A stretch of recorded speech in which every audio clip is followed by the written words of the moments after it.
I'm host Eric. I'm in charge around here. I'm in charge around here. So, you better watch it. You better watch it. Yeah, that's what I was saying too. It's like your bush is just like, just this huge fro pubes. Get a trim already, lady. That's what I've been saying for a while now. I mean, everyone's too embarrassed to tell you except for me. Yeah, everyone can see your pubes. Yes, you need to trim them. Okay, Eliana? You're embarrassing all of us. Anyway, regardless of Eliana's massive pube fro, and the fact that it's clearly visible most of the time, the story today is not about that. The story today is about something else. The story today... Oh, you did your presentation. You did a video presentation about extrovert intuition PoLR. That's such a funny oxymoron. You came up with ideas about how you're blind at that. Isn't that funny? Well, anyhow, that's not what this is about either. How did it go? I am curious how it went, though. How did it go? Please tell me it went terribly. I'm just joking with you. Oh my goodness. Jeffrey's mom, though. She wanted to pay me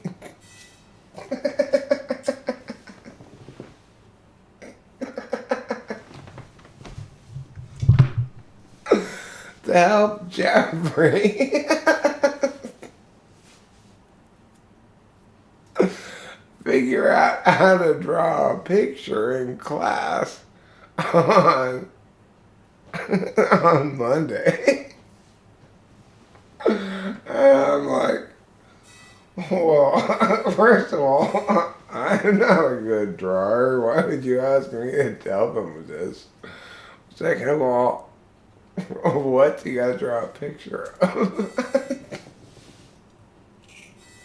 The answer, we don't know. He'll find out on Monday. Because it's a picture he doesn't get to know ahead of time what he's got to draw in class. Keep in mind this is English class. How in the world am I supposed to help him with this? She said, well, you know, we'll just have him look at some other... Look at some... look at some... look at some New Yorker covers, and then you explain to them how those artists achieved symbolism.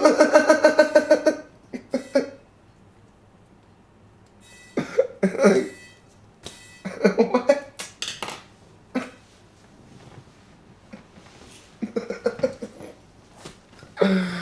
First of all, I know I said I'd meet with him tonight, but I thought the mushrooms were going to come through a lot earlier than they did, okay? In my defense.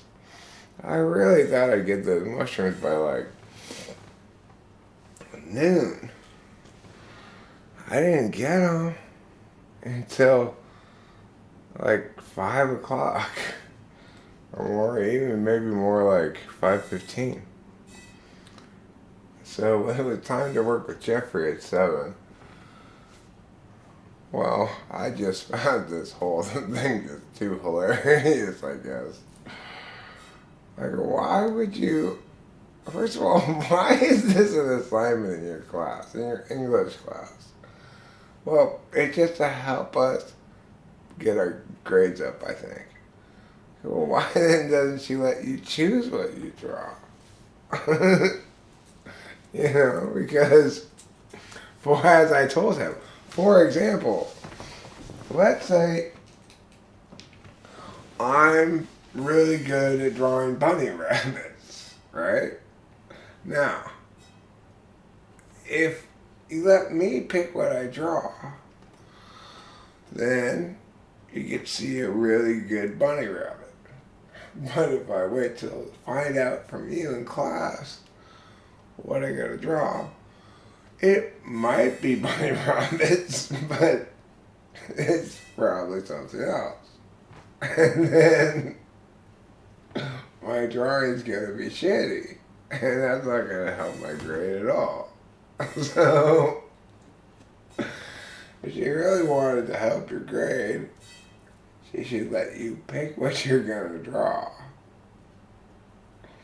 Of course, then this insane farce of an English class would get me a t-shirt and we're getting a bunch of pictures of bunny rabbits.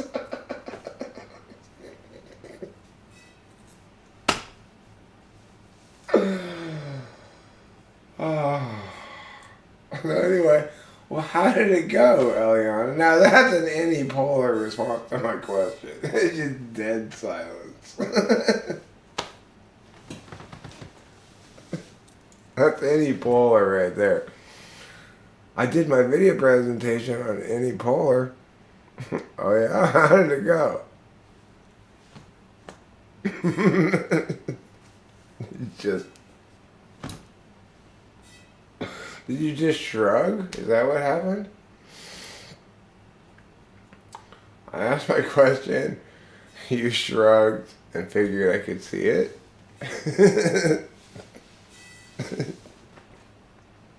That's any polar right there. That's some serious any polar. Ah, anyhow. So, I mean, I get what antipolar is better and better because of dealing with Jeffrey's mom. Antipolar, in part, is the belief that whatever it is that you need to work on, if you can't, like, I need to practice dunking the basketball. She stopped watching because I wasn't nice or something, probably. Did I say something mean? Did I do something mean? Oh, I know what happened. She's pretty sensitive about that massive pube fro of hers. That's what it is. So, I shouldn't have joked about that. She's the one who opened for the fact that it was time for her to get a hair trim. Oh no, wait! Now I finally see. That was directed at me.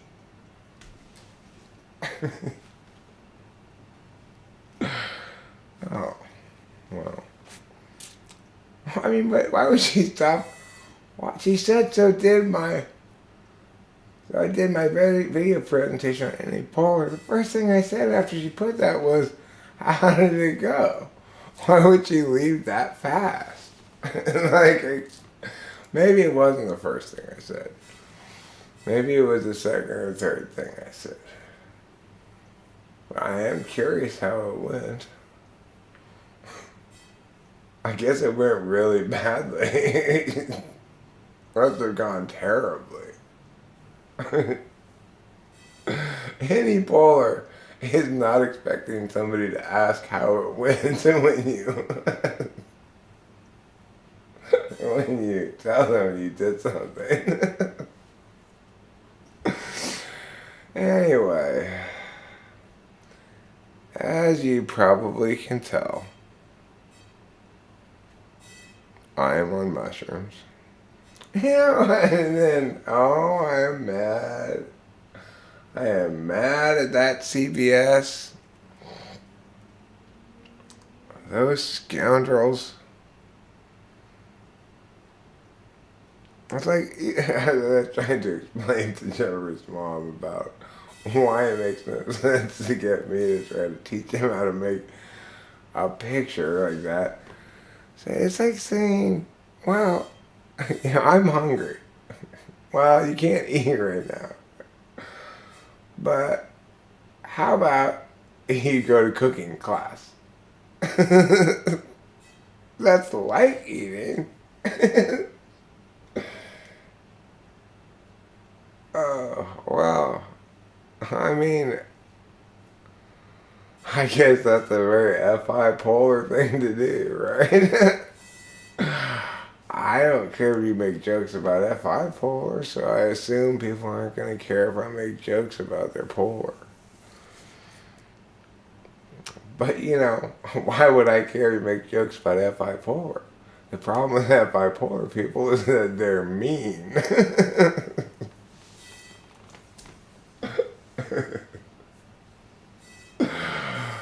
That's not FI polar? What is it? Just FE third? Bad FE? What do you want to call it? You're right. You're right in the sense that... No, you're not right. Actually. It's like I should have thought more about people's feelings. It's a very FI polar thing to experience. In fact, I think I experienced it with Jeffrey's mom too, Although you could call it mushrooms. I tend to be like this more when I'm on mushrooms, right? So, I guess you could just call it Eric on mushrooms. That'd be a simple enough thing to say. I have a tendency to do this sort of thing. Go, oh shit, did that hurt your feelings? My bad. Because I was... Like, why would you think that this is a good idea for me to teach Jeffrey how to draw a picture? You don't even know what the picture is supposed to be of. But I was laughing at her a lot because I'm on mushrooms. And she finally was like, okay, fine, this isn't a good idea. But I think she might have hurt her feelings too. But...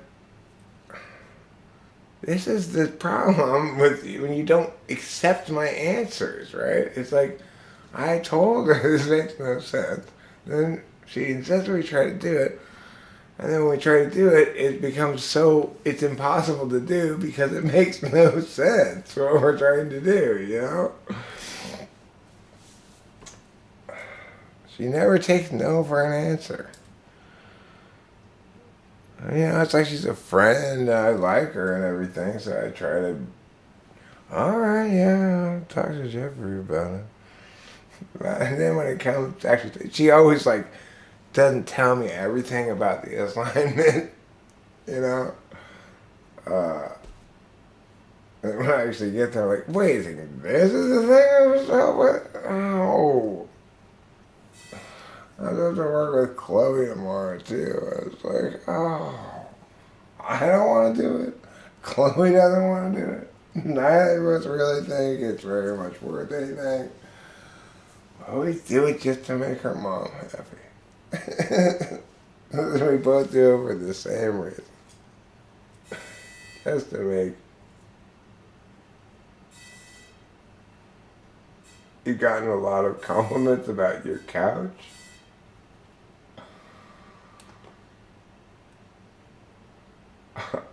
You really want to drive that point home, too.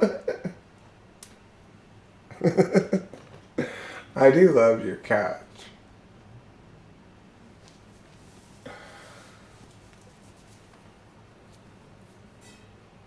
Did I offend you? Is that what happened? Did I hurt your feelings by making any polar jokes? I'm sorry. I didn't mean to hurt your feelings, really. I like you. You're a wonderful person. And I did not mean at all to hurt your feelings.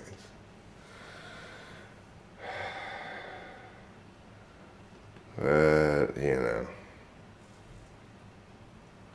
that's That's what comes in life if you're always the jokester, you know?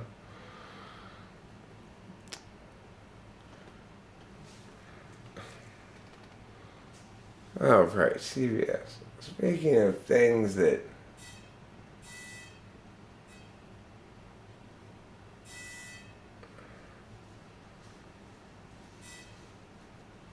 uh probably not. You know what? Would you like me to answer the question accurately? Or would you like me to answer the question with the answer you prefer?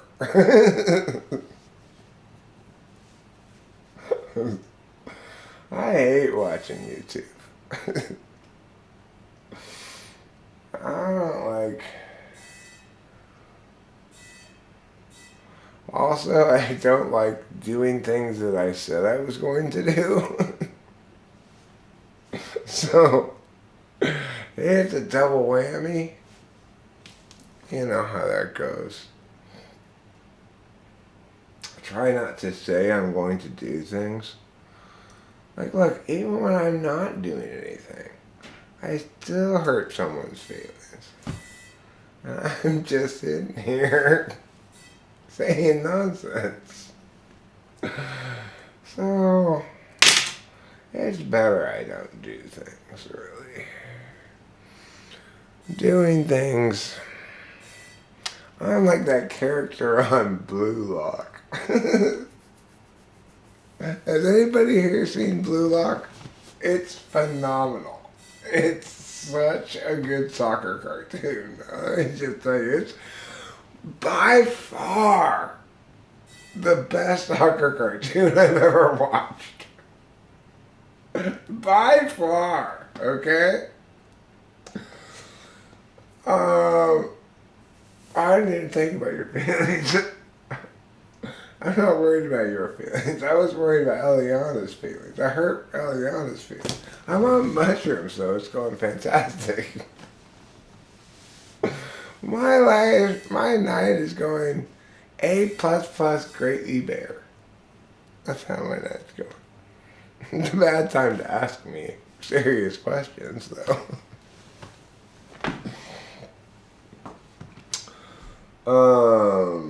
I do need a hair trim, though, is the other thing.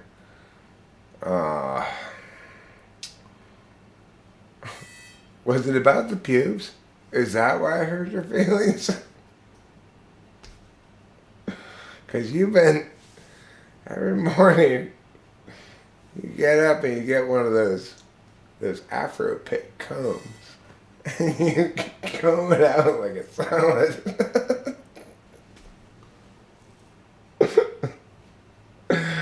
And so you thought, hey, this pube fro looks fantastic.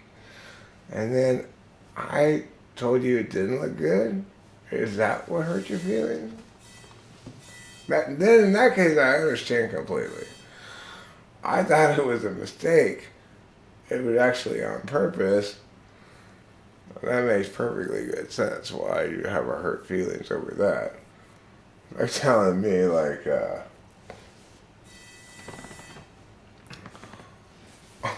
telling me like, oh my God, I'm so sorry that hat accidentally fell on your head.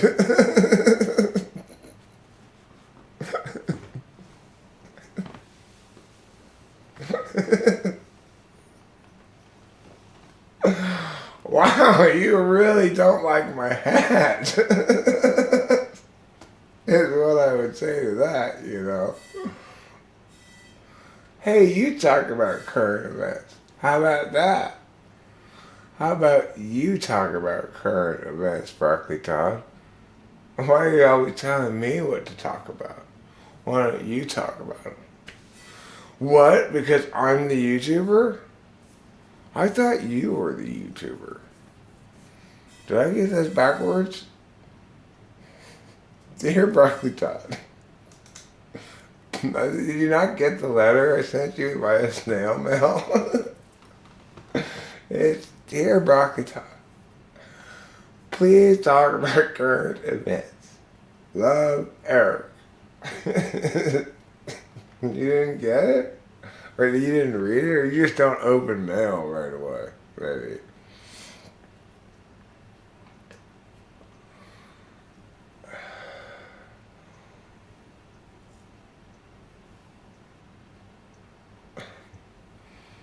Anyway. Oh, it's my job to discuss stuff? Okay. If it's my job, then I can look at it.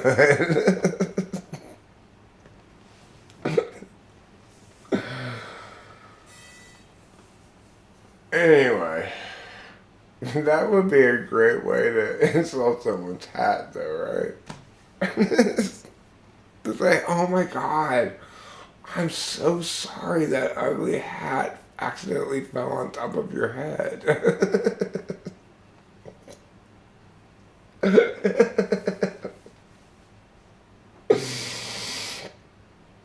You guys will not believe what CBS told me today. Oh my god.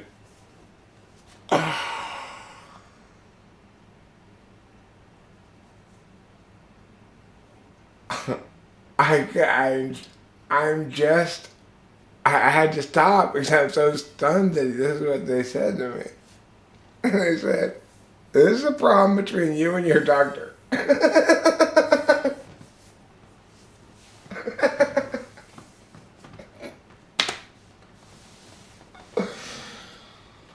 The thing is, I was walking away, right?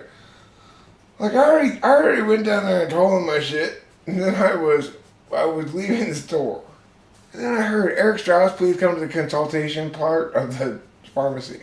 The pharmacist came and told me, and said like, well, we don't have it, and we're not gonna have it too. Like, well, you better have it by blah. Look, here's all I'm telling you is I don't believe you. You're not being honest because I have no reason to believe you. And I'll see my drug on Monday. If you don't have it on Monday, then I will stand here while you call every pharmacy in Southern California and find one that does have my fucking drugs.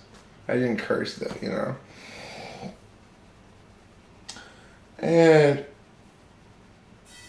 he said, well, you're going to have to, and I'm going to have to go down there on Monday, once you do find a pharmacy that has them, and tell my doctor then to send it to that new pharmacy. So we're going to have to do it early Monday morning. You're going to have to be on the phone for a long time. And he said, this sounds like a problem between you and your doctor. He said, so as I was walking away, I almost got back in line to go tell him to talk to him again, but it was all too long of a line. But I just thought, and I was mad. I walked away mad about this. But now I'm glad I walked away so I could cherish it. I could just cherish it. Now I can go down there tomorrow and say, and say, okay, I always go straight to the pickup line. I don't go to the drop-off line. I go straight to the pickup line. I'm here to pick up my drugs. What? You don't have them? They're on back order? I'll say, you know what your pharmacist told me yesterday? You know what the pharmacist himself told me? He told me that the fact that your pharmacy is continually failing to dispense the drugs that my doctor prescribed me is a problem between me and my doctor somehow. Are you pretty content with life? Fuck yeah! What things are you looking forward to? Everything! Fuck yeah! Fuck yeah! Of course I'm content. Why wouldn't I be content? Everything's fantastic. I got a wonderful woman. Got a fabulous daughter. I got 2 beautiful cats.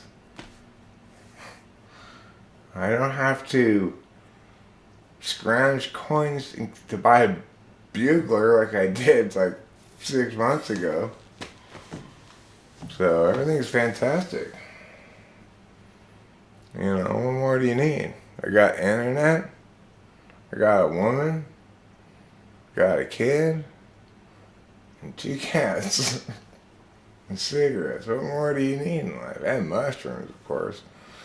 You gotta have mushrooms. It's like if I was always on mushrooms, things would be just fine. Bugler. Bugler is the shitty roll your own cigarettes and you're really broke. And you can't even afford regular Marlboro Reds. You have to buy Bugler.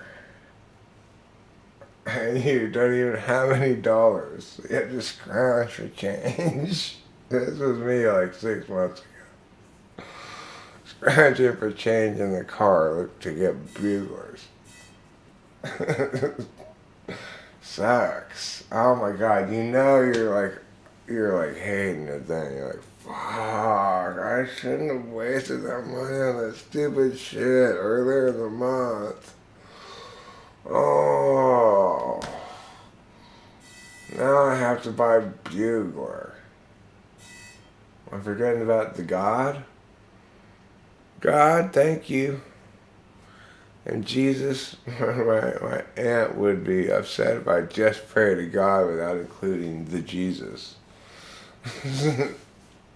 She doesn't like that, you know. She thinks you gotta include the Jesus or else you're not doing a good job as a Christian. I mean, she's got a point. Isn't that what Christianity is named after? It's named after Christ, okay? It's not named after God. It's not Godgianity. Alex T, you thought it was Godgianity, didn't you? You've been getting that word wrong this whole time.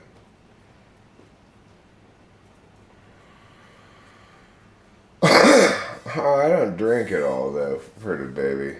So, if you're trying to be like me, then you're going to have to stop drinking. Well, I don't believe in believing in God, per se. I do pray to God. I exercise faith in God in that fashion. People make the mistake of thinking that faith is a position statement you can affirm or negate or something. It's not. It's like jogging, you know. Do you believe in jogging? I believe in jogging just down the street. Jog, jog, jog, jog with my feet.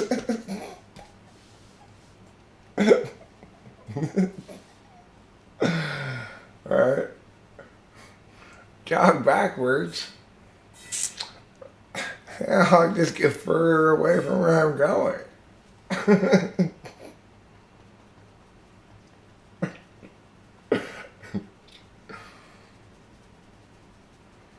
Yeah, I haven't drank alcohol in, it'll be 9 years this December 26th. Eric believes in the Holy Eric Trinity. I don't believe that much in myself, really.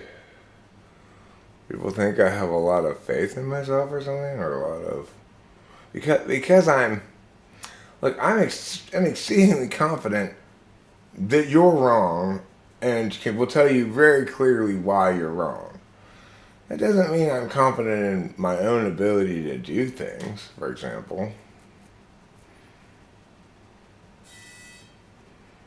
I don't evaluate things in terms of benefits and harms for myself, right? And if you're using that kind of calculus, I'm going to say, you're too utilitarian. You better knock that off, mister. That's not how we evaluate what's acceptable or whatever. I evaluate things in terms of either they're prohibited, permissible, are obligatory.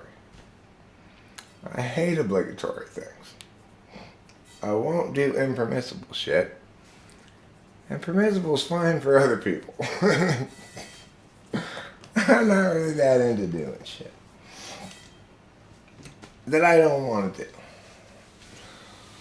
You know. Like, I'm into just going outside, smoking a cigarette, you know. I'm into that. That's fine. I'll do that. But I won't even do that, though. I'll go out there and smoke just a couple of hits out of it and just put it out and come back inside. And then forget that I did that next time and light another full cigarette. How do I feel about Naranjo? Well, it's my least favorite color. I hate it. Look at my ensemble, okay? What color is notably absent from this ensemble? Naranjo. For good reason. It's the color of evil.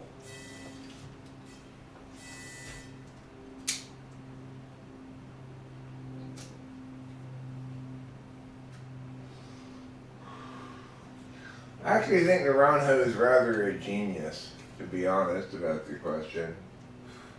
I think he's one of the smartest guys I've ever read write about things like this, you know. He's the only person I speak highly of writing about personality that I can think of. He's by far the best writer about an Negro by a billion trillion miles. I think he's a genius. That's what I think.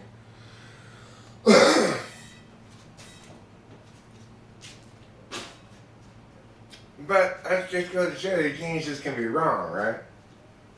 He's attributing all kinds of shit to an Negro that is inaccurately attributed to a Negro. But his description of like a type 7 is fucking bam, you know? He just doesn't know he's describing an ENTP 7. You know?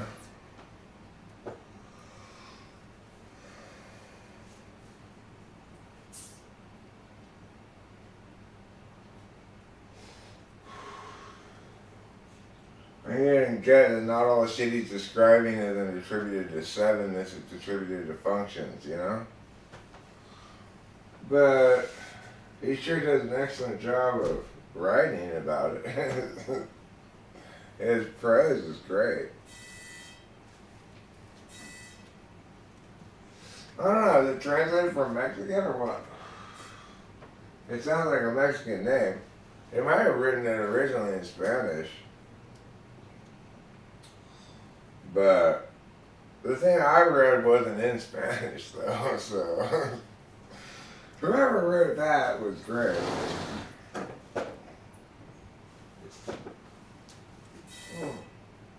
What am I talking about? There's like a full cigarette right here.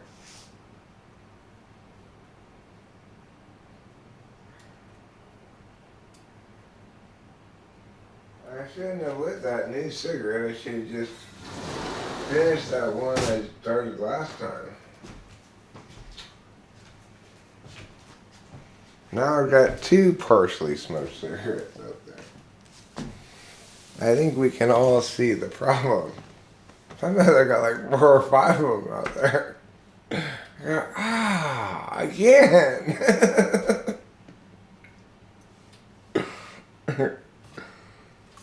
Until you learned to multitask. Well, now you learn to multitask. That's not a problem for you at all anymore. You don't have to worry about those things. Ergo, I just need to learn, like you did, okay? To stop being me and start being you. That's all I gotta do. That's what's wrong with me. I haven't learned, like you, to stop being me and start being you.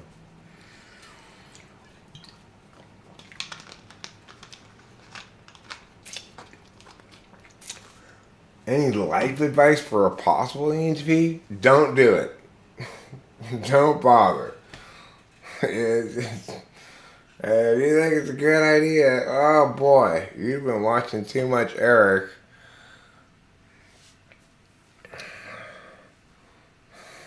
It's not a good idea. Don't do it. You gotta be like super coddled by reality to even have any chance. Like I had to be like taken care of by my parents, you know. I was like 50 years old.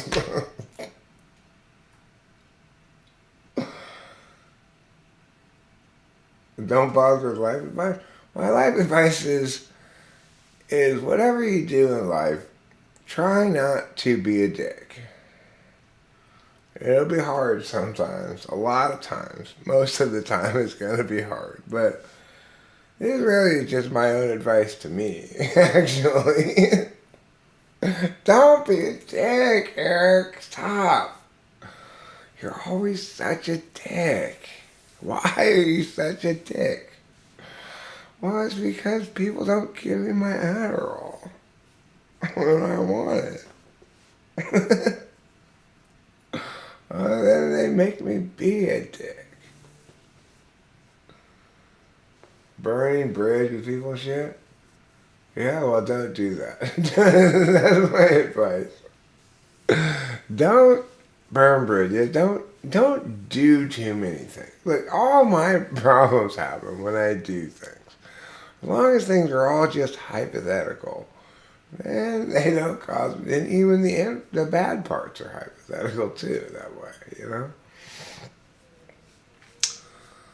Like, I even usually have to tell myself, just not only don't do things, but nowadays I'm feeling more like, try not to say so many things.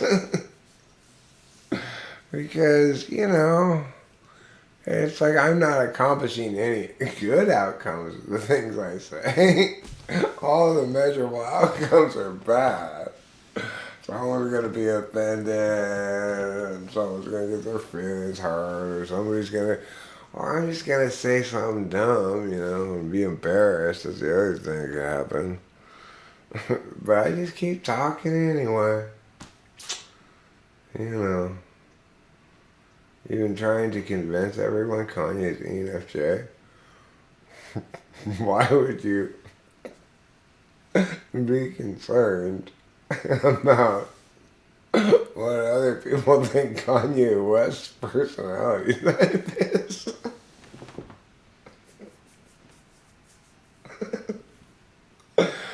I mean, he is an ENFJ. But I'm not going to go around trying to convince people.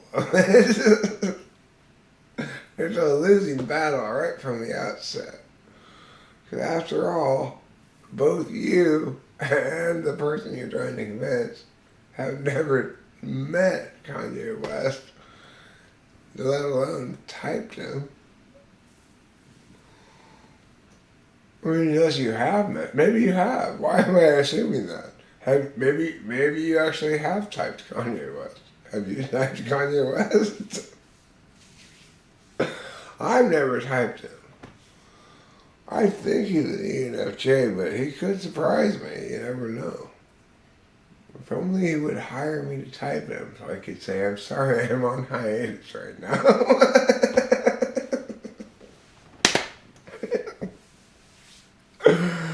I like him too. I root for him. I root for that arrogant bastard. Because he's, alright, he's just yay. Well, boo to that. You know what I say to that? Yay. He may say he's yay, but I say he's boo. Does he really weaponize his FE?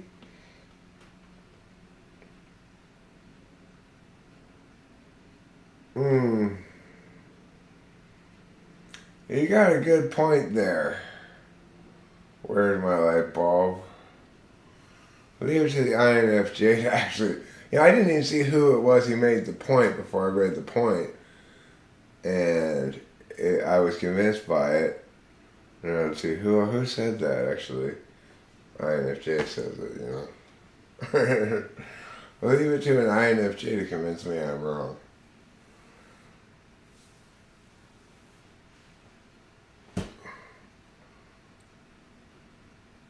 Rachel's like the world's biggest expert on how often Eric's wrong.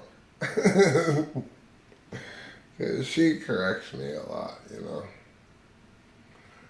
Yeah, you got a really great point there. Like bulb. I've never seen his interviews, but okay, but what about this though? Answer me this question. Normally, an ENFJ would never go up on stage and interrupt Taylor Swift's acceptance speech. But what if that ENFJ had just drank an entire bottle of Courvoisier? How about then? Then would he maybe go up on stage? He does want to be the center of attention. Have you considered that though, light bulb? Maybe he's just super drunk. Have you considered that? And, you leave it to an ENFJ to drink a whole bottle of Courvoisier and not even go to sleep.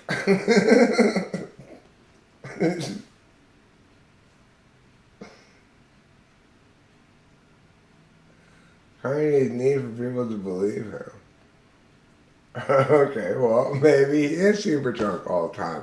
I did that for decades. Not really. I didn't go to work drunk or anything. So I was like sober like all day long, but as soon as I was off work, it was just like, pow. Just these hands, except pretend they had alcoholic beverages in them.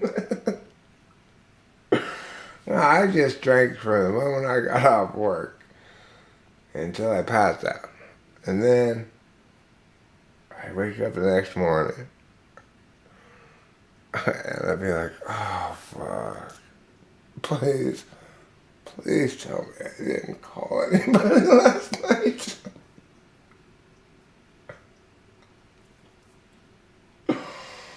Please tell me I didn't post something on Facebook last night. Oh, shame and anxiety. And I dry heave in the bathroom usually, and in the shower, and just repeat over and over again. You're such a stupid fuck. I wish I was dead.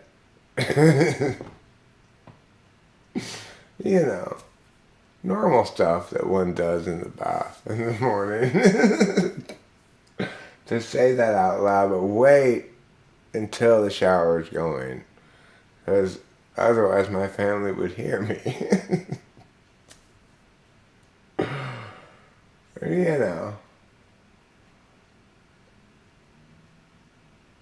You don't know why I'd laugh? Because I'm 9 years sober, motherfucker. That's not me anymore. I didn't find it funny at the time. Now, when I wake up in the morning, I don't worry about what I did last night. Ever. That's where the hilarity of my previously ruined self comes from, is I'm free from that.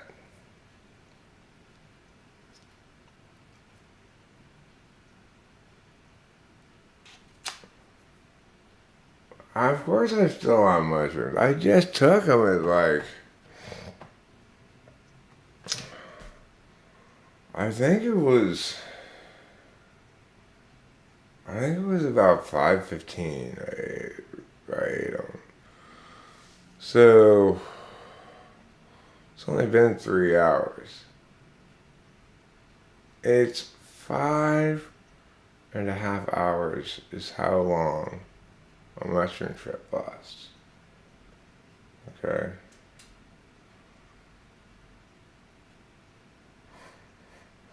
I went from AA to NA, if NA stands for narcotics all the time.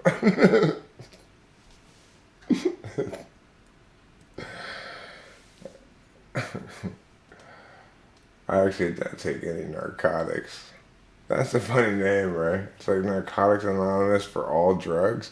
The vast majority of drugs are not narcotics.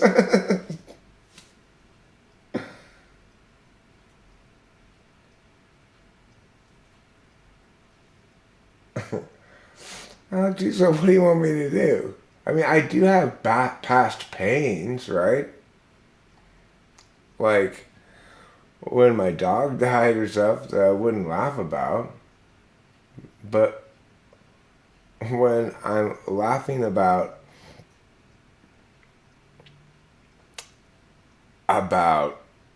not about the reality of waking up the next morning after you're drunk, this is something everybody can share, whether they're a terrible drunk or just an occasional drinker.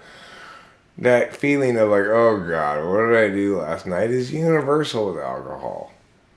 If you're not laughing about that, then you just are being way too sensitive, right? You're just being way too sensitive. And it's like, what am I supposed to do? Cry about my own self-inflicted wounds from 10 years ago or something? Come on. Get over it already. I didn't even cry about it then. I just hated myself. And my stupid reasoning was, well, at least I'm being fair. You know?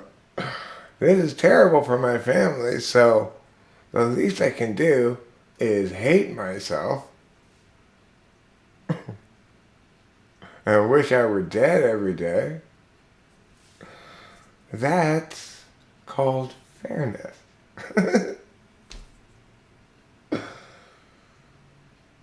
Well, I know I hated myself because I got up every morning and told myself out loud in no uncertain terms what a stupid fucking idiot I am and that I wish I were dead and I'm a huge loser and shame and anxiety. It was a morning ritual. So, if you don't have real feelings, what you have instead are memories of the things you say.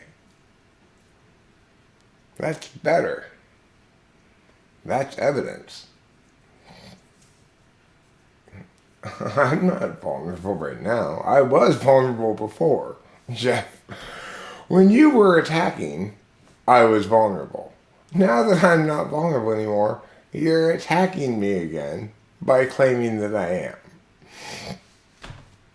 I sometimes am in a very vulnerable space. Now is not one of those times. Obviously. I'm loving life, high on mushrooms, and just feeling like the king of the world.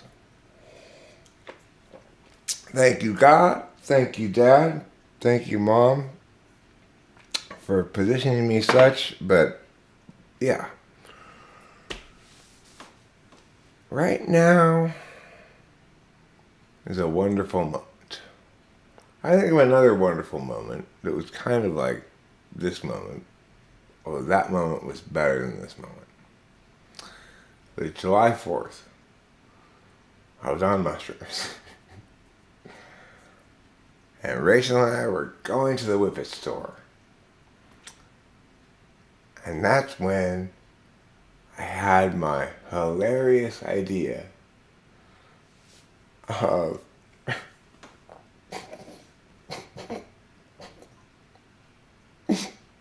showing Axl Rose morph into, what's her name? That terrible actress. What is that stupid lady's name? That terrible actress who was in Spider-Man. Kirsten Dunst. Okay?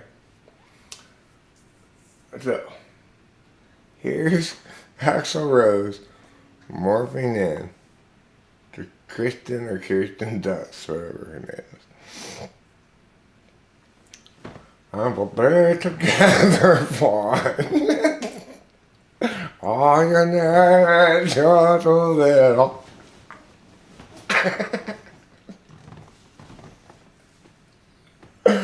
Look, Kirsten Dunst, little fur baby, she has one acting move. It's this. That's like her one acting move. It's the acting move she does in every movie. Like, oh, you're gonna kiss me upside down.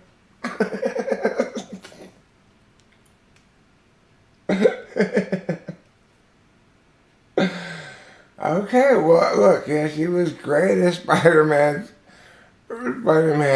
wide-eyed and incredibly excited girlfriend, right? Oh, kiss me! I kiss me, Spider-Man! I die!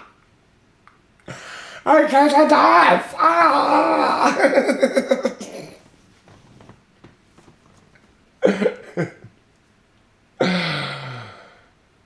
Now, you know what I want to see now? I want to see Axl Rose kiss Kirsten Dunst upside down.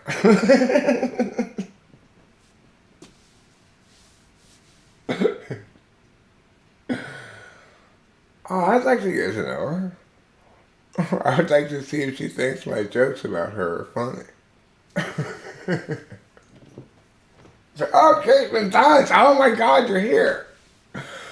Let me show you my imitation of you, okay? See what you think. Tell me it isn't like the spitting image of you, Kirsten Dunst. See what she says, you know? She'll be like, oh my God, I don't like that! Ah! We'd both be doing it.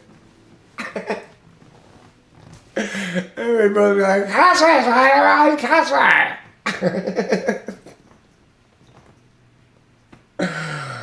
Look, all over my hand. Don't sound disappointed. Alec T. That's very INF judgmental of you, Mr. INFP. Hi. Unfortunately, you've been sitting here watching me for 54 minutes. If it's so terrible, why don't you go watch something else? Boy. Oh, that's right, because you're an INFP. This is fucking terrible. I would totally change it, but it's like, I'd have to reach for the mouse.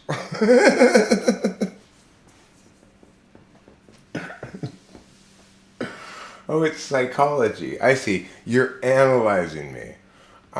You're the expert who's doing the analyzing, and I'm the subject of your analysis. Well, I hope when I donate myself to science that you learn something from it, you know. Guys, shh. Alec's working right now. Okay?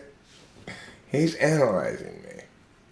Don't bother him with your petty request for a pencil. What I was just going over there to ask him, don't bother him. I'll give you a pencil, for God's sakes. Here.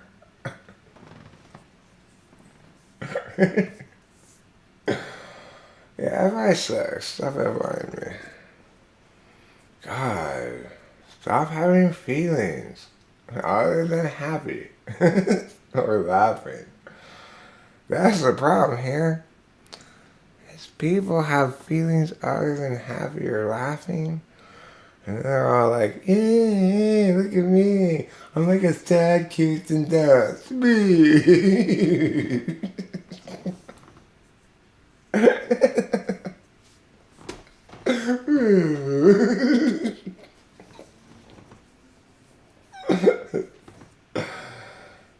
Okay, yes, it's both terrible and funny, okay? Those aren't exclusive, baby. I agree with you that it's funny. But it's also terrible. It's the perfect example of those monkeys. Hear no evil, see no evil, shotgun face.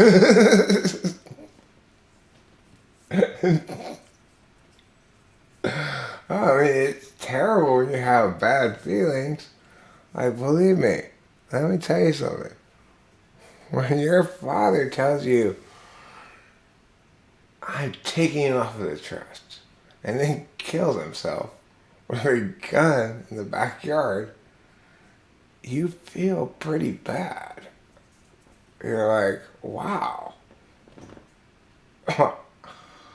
I guess I really fucked up.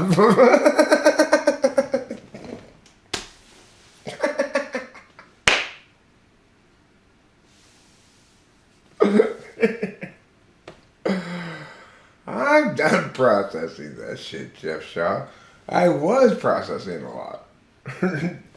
You want it to only be me processing a lot after I'm actually done processing it, because then it's an attack showing like, hey, Eric's not really sane right now. You're processing a lot, Eric. I am processing a lot of stuff, but not that stuff. Like, I'm having to process you and your nonsense. That's a lot. I didn't even read but the very first sentence of it, and there was still a lot to process. I'm still processing it. That's why I'm so unable to speak, is it's using up all my CPU power to process just your first sentence.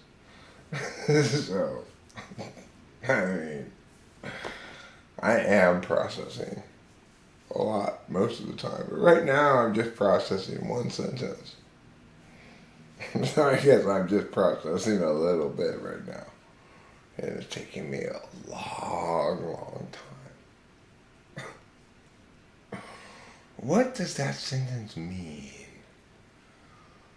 to me emotionally? Let me feel my way through. I feel sad because he's saying I'm processing it. I feel mad because he's saying I'm processing it. And I'm feeling glad because he's saying I'm processing a lot. That's a lot to process. These are my feelings about us. All this belongs to me now.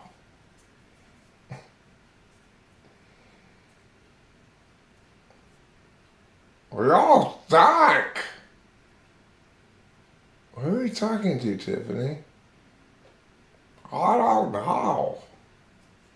Somebody else thinks, apparently. That's what I was thinking too. Somebody must really think. How is it possible that the pharmacy not dispensing the drugs that the doctor prescribes me, how is this possibly a problem between me and my doctor? Sounds like a problem with your doctor. Sounds like a problem between you and your doctor. How does this at all sound like a problem? I don't, being the person with the doctor, I can assure you, I don't have any problem with my doctor. He's an ISTP. He's easily intimidated by me.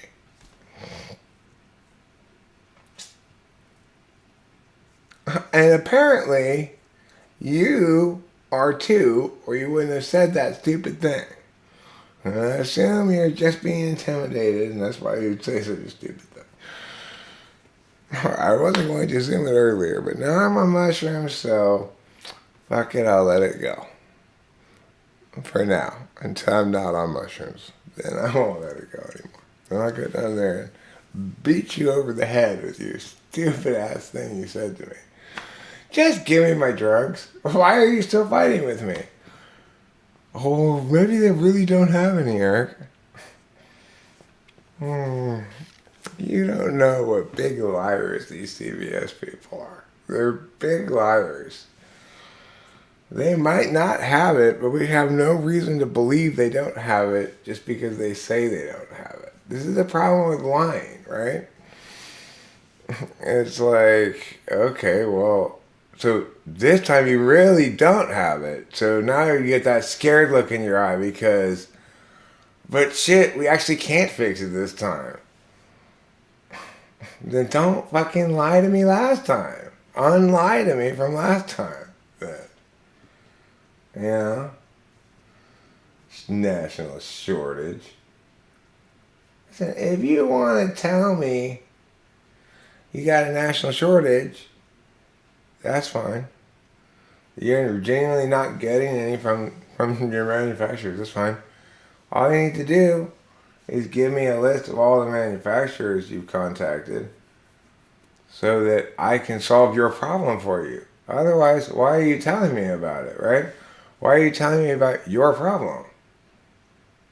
Because you need my help? To help you do your job as a pharmacy? To get my drugs to me? I'm a good guy. I am willing to help you.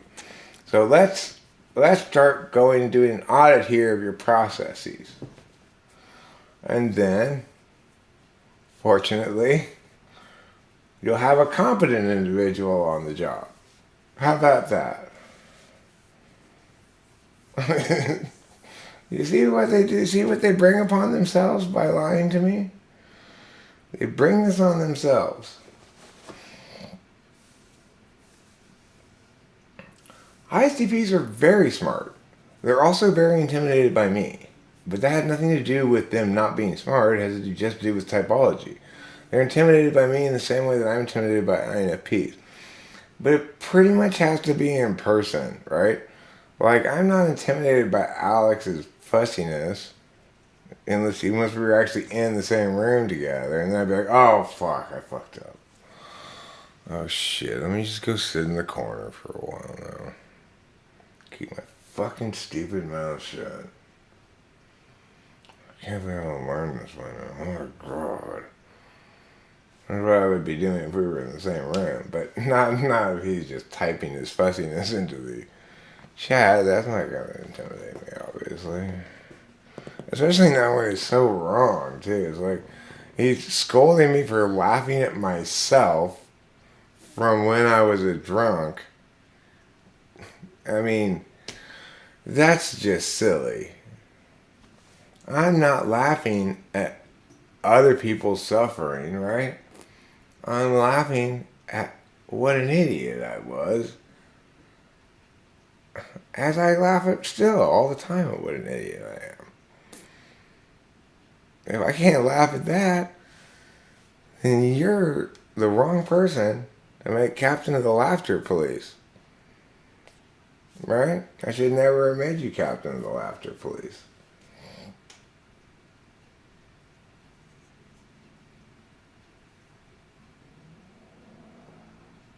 Well, yeah, I'm condensing it, Mr. N.I. Countervalued. I'm sorry that I didn't convey to you the full scope of my suffering.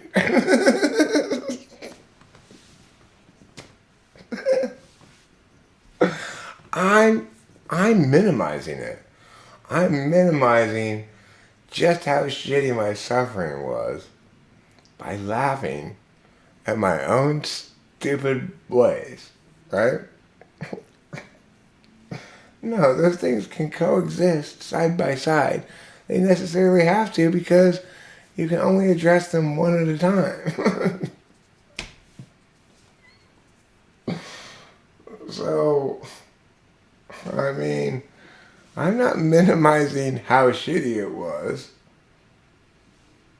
to laugh at from a safe distance of 9 years the insanity I displayed in the process of self-inflicting all these wounds.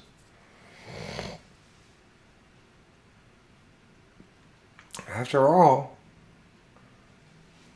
people doing stupid shit is funny until you find out why. Then it's always sad. Like that, I was thinking it was hilarious that this guy bought AOL and paid for it for years. But I was so mesmerized by the question of why. I finally thought and thought and thought and thought. And I came up with a scenario. And it was just sad. It's like he just wants to be part of the group that Bill say that he has AOL too. So he's not like left out, right? Well, that's just sad. That's not funny anymore. That's why when you're laughing at other people being stupid, don't dig too deep into why they're being so stupid. Underneath that brimming layer of hilarity is always a dark puddle of sadness. You don't want to know why they're so dumb. That's a sad story. There's always a sad story. People are never stupid for funny reasons. You know, they're never stupid for funny reasons. That they're stupid is funny. Well, why they're stupid is just always sad. Why was I so stupid? Because I was ridiculously trying to continue drinking all the time, even though it made me miserable, and my family was negatively impacted by it. And I just thought, well, I deserve this because I have to be at work all the time. But I deserved that additional torture after being at work all the time. It's just the cost benefit analysis of it is just terrible. You know, it's like gambling. You're not gonna get a good return on your money from gambling, right? Same thing with drinking. It's good for like the first hour of it or something. And then the rest of all the things about it are just paying the fucking piper. It's expensive. You get sloppy and make mistakes and you puke a lot and you're hungover all the time and you say stupid shit and blah, blah, blah, blah, blah. So, yeah. Of course I'm gonna laugh at that fucking tard. That tard's me. And if anybody has legitimate claim to laughing at this retard, it's me.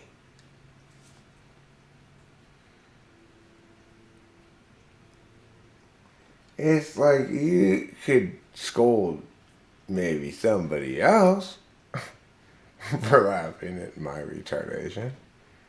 I wouldn't encourage it. But you could make the case, I guess. I would generally not encourage you to police laughter. I After all, laughter is one of the very best things of life. You know, it's the greatest joy that we experience. It's the sound of true, honest, legitimate happiness. Like when I make a hilarious joke and somebody, like, does that movie thing where they spit out their coffee or something. Like, without the actual coffee spitting, it's obvious to me when I make a hilarious joke that makes somebody go, oh, like their laughter catches them by surprise, They can't help it. It's just triggered into just this eruptive laughter. This is the most honest expression of human joy there is. The most honest expression of happiness. It's perhaps our only honest expression. And even that we try to lie about all the time. But I can always tell the difference. Don't courtesy laugh me, motherfuckers. We won't need to. Don't worry about it. I'm hilarious.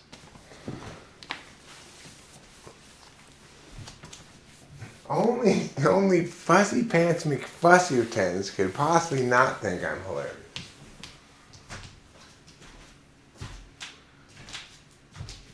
If you don't think I'm hilarious, you have a terrible sense of humor.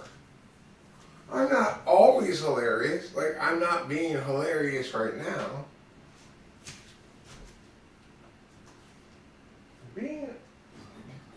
Being hilarious does not confer onto me an obligation to constantly be hilarious. That was silly of you to think that.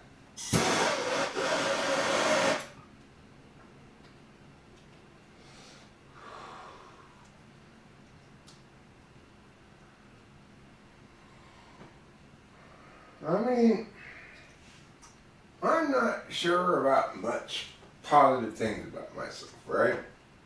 But I'm sure about these things. I'm right. I'm hilarious. I'm a good songwriter. That's all. I may not be effective. I'm not good at doing things. I don't like doing things, I'm not going to be the most efficient person in the world. I'm not very orderly. There's lots of negative things you could say about me. But these three truths we hold to be self-evident. Eric is right, hilarious, and a good songwriter.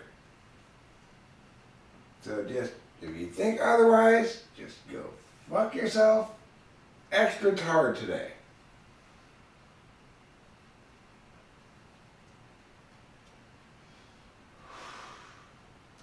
Eric may be dumb and ugly or all sorts of other things, right? That's fine. But he is right. He is hilarious. And he is a good songwriter. We should all begin our morning every day by saying that to ourselves. Remember, self, you say to yourself, Eric is right. Eric is hilarious. And Eric is a good songwriter. Whatever else you want to say about the guy, we can't say anything that contradicts those three basic rules. Eric is right, hilarious, and a good songwriter.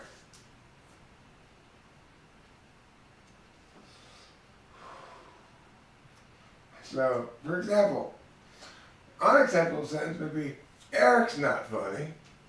Not acceptable sentence because it's contradicting rule number 2. Namely, that I'm hilarious.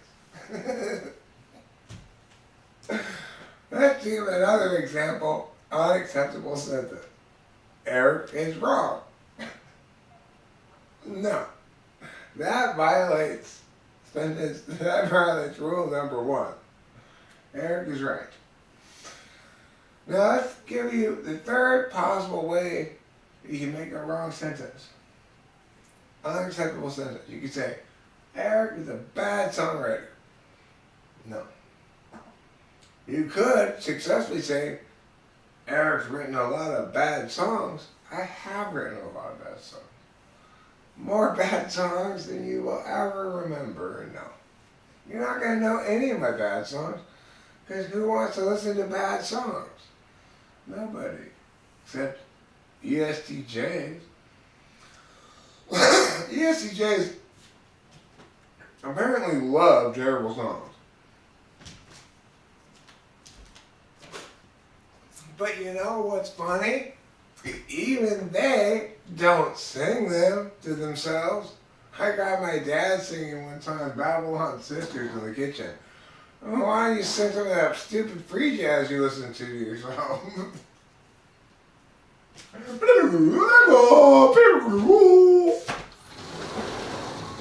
Why are you singing this good song, Babylon Sisters?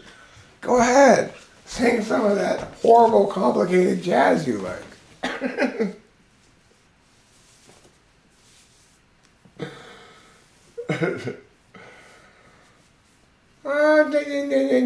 Hey, Altie, listen. We're not talking about things that are in doubt. There's mountains of things that are in doubt. Shit tons of things all over in my life are in doubt. I don't necessarily have high self-esteem. After all, I only know 3 things for sure that are positive about me. I'm right. I'm hilarious. And I'm a good songwriter. Now, I wasn't always a good songwriter. I had to write a shit ton of bad songs. Right? I didn't start off as such a good songwriter. I did start off hilarious, though. I was born hilarious.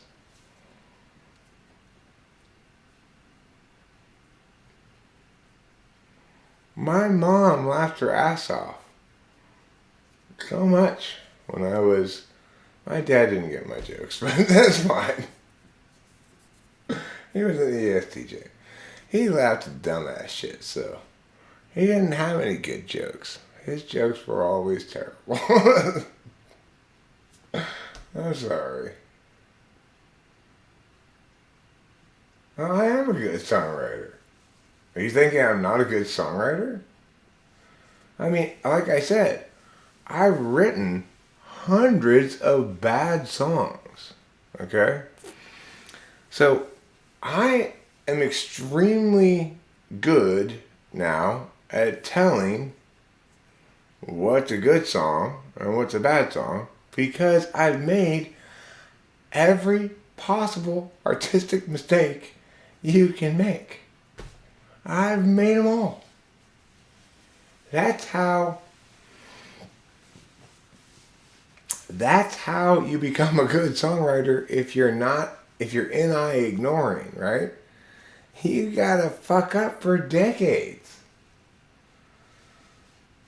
On a rating of 1 out of 10 right now, how good of a songwriter I am? I mean, I'm probably the best songwriter in the country. I don't think that's a stretch.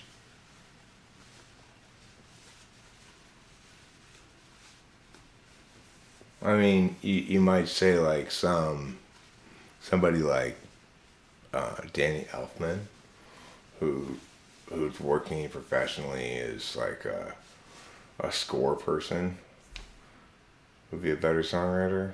I mean, there are other songwriters I respect a lot, you know. The thing is, songwriting, it's always hit and miss, right? Like, so, I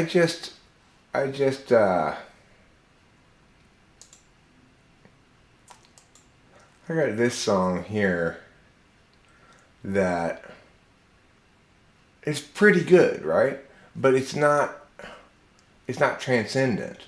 Whereas something like Cloudy Day in Los Angeles, or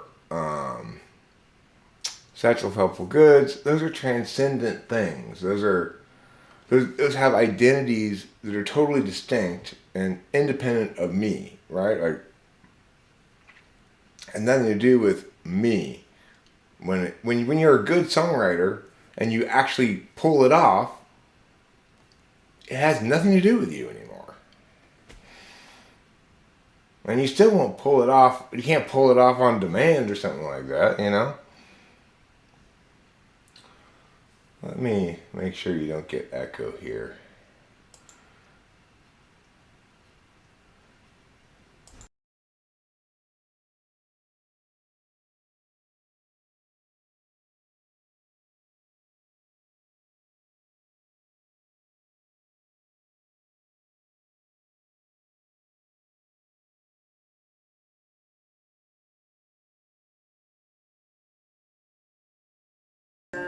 Let me fix the audio source. God damn it. Why does everything have to be so fucking difficult all the time? It's like, just be on the right audio source already. You know? Like, I want to be difficult. I want to be where it's getting the audio from the headphones. And the audio's not even coming out of the headphones. Why would you want to be like that? Just accept it. Just accept that the audio is coming from the TV. Just deal with it already. God, oh, fuck. Is that why? Is it because I had the volume turned all the way down?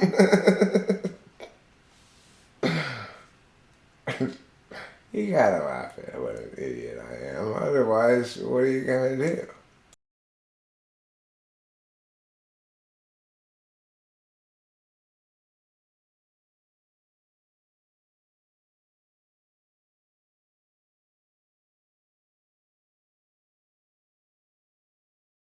That wasn't the problem? There's some other problem? What the hell?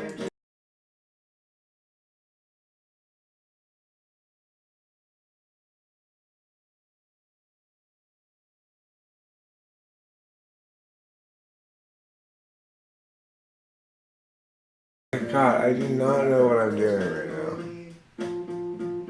How do I put this, change the settings on this? This is easy thing I'm doing. Why am I having so much trouble? Audio. No, I want not that thing. God damn it. I don't know what I'm doing.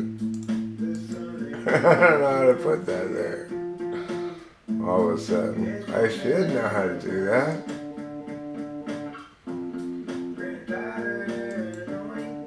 Like, why don't I know how to do this? Why can't I figure it out?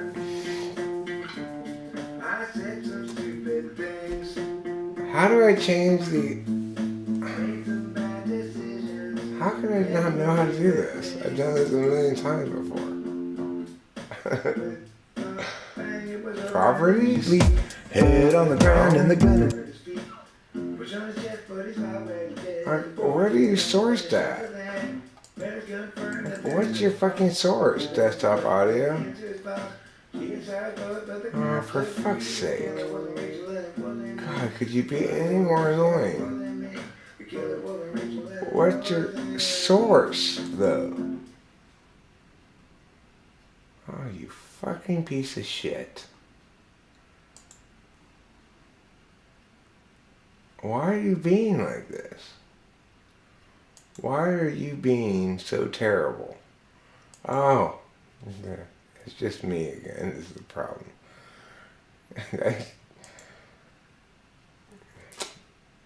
It even had it in red to help me find the thing I was looking for.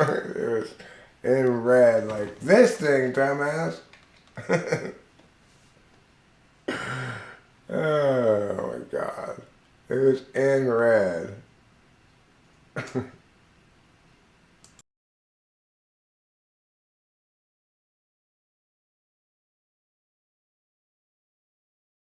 We overstayed our welcomes, each to his own regard. Life was over halfway done when I returned to my father's yard. As mommy slowly left us, she took his memories. Papa, now bereft, brought home his family. With a bang, it was over and the mission complete. Head on the ground and the gun at his feet.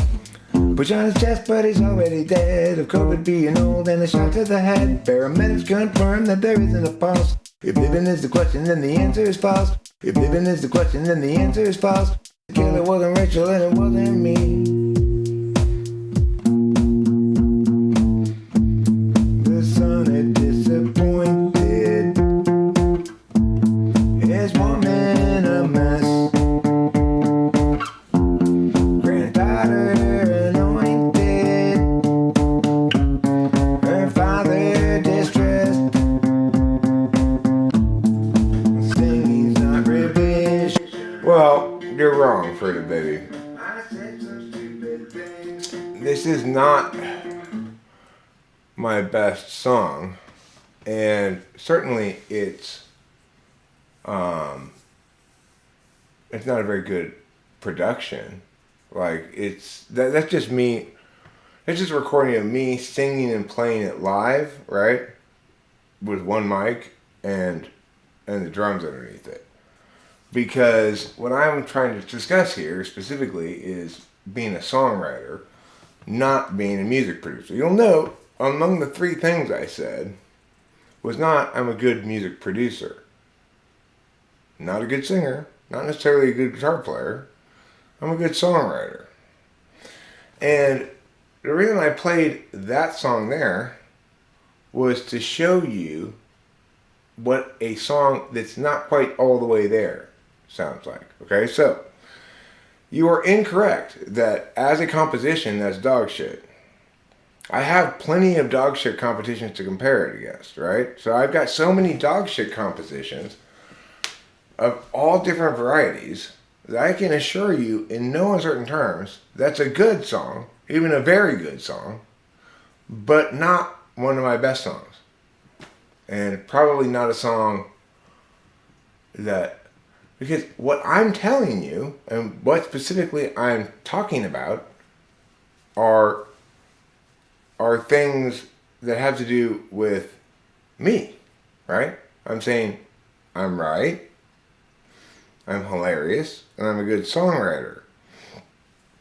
So to prove that I'm a good songwriter, I shouldn't be pointing or using as evidence your songs, right? That wouldn't make any sense. And this particular song that I played, I did not present as an example of one of my best songs, but something that just missed. That is the accurate description of that songwriting composition. Evaluating compositions is very different than evaluating tracks. And it's not something your ear is accustomed to, I don't think.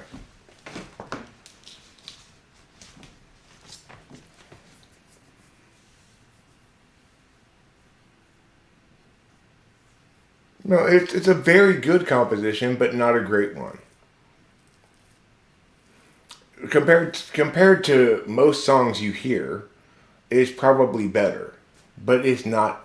It doesn't deserve to be even really played at all because it's not genius.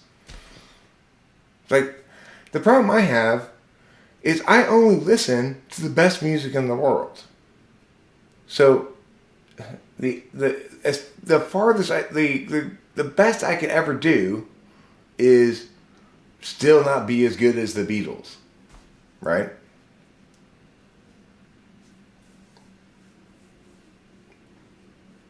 No, I didn't say I was an expert on evaluating songs written by other people, although I am, for sure.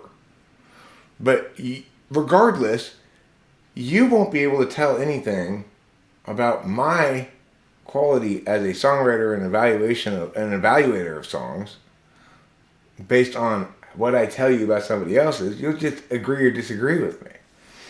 You're not gonna learn anything from the experience. I don't feel like listening to shitty songs. You know?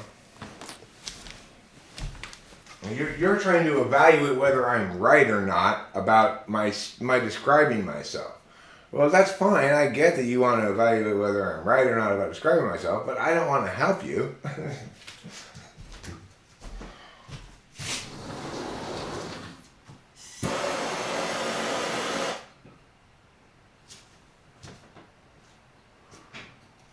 After all, I'm already doing all the heavy lifting here. After all, I'm the one who's right.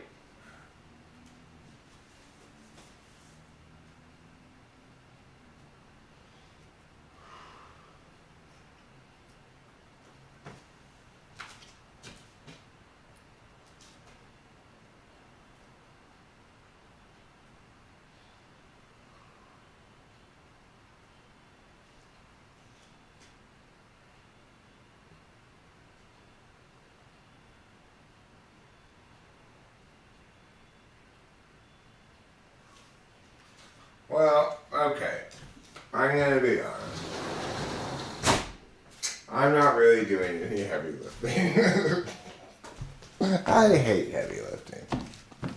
I don't even like light lifting.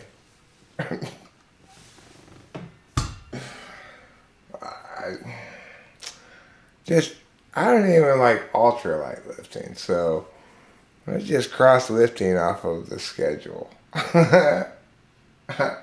I'm so lazy. How lazy are you, Eric?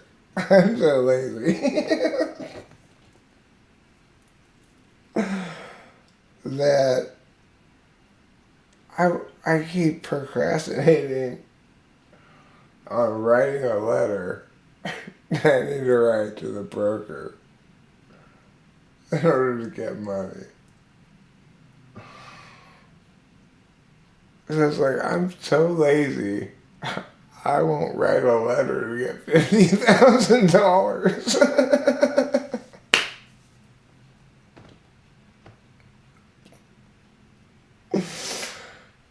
That I need to pay people with, too. But see, the thing is, I don't need to pay them until after they do the work. And they can't start the work until after the estate sale people are done.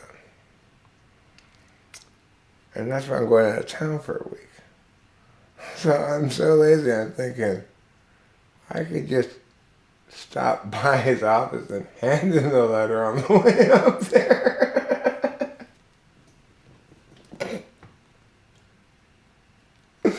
That way, I wouldn't have to write it until I'm parked outside of his office and I write it in the car.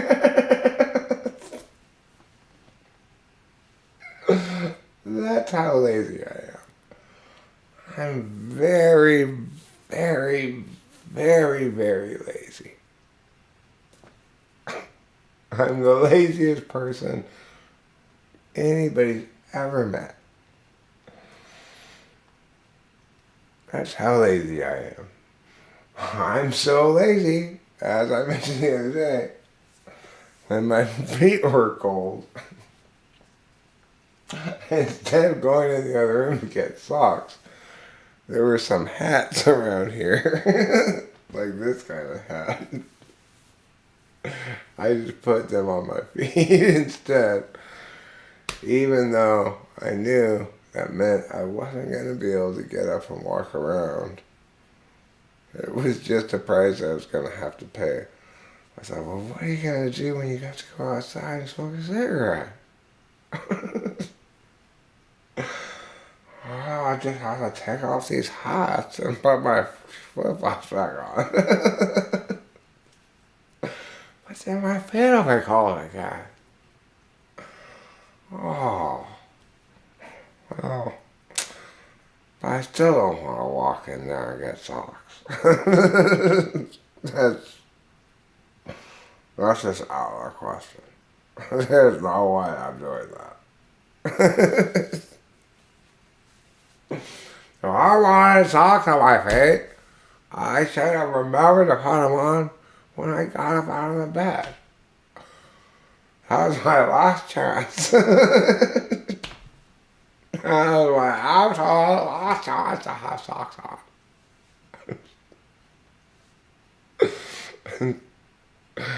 A lot of people don't know that, really. They don't realize that. What kind of game is this? It's the USFL commercial.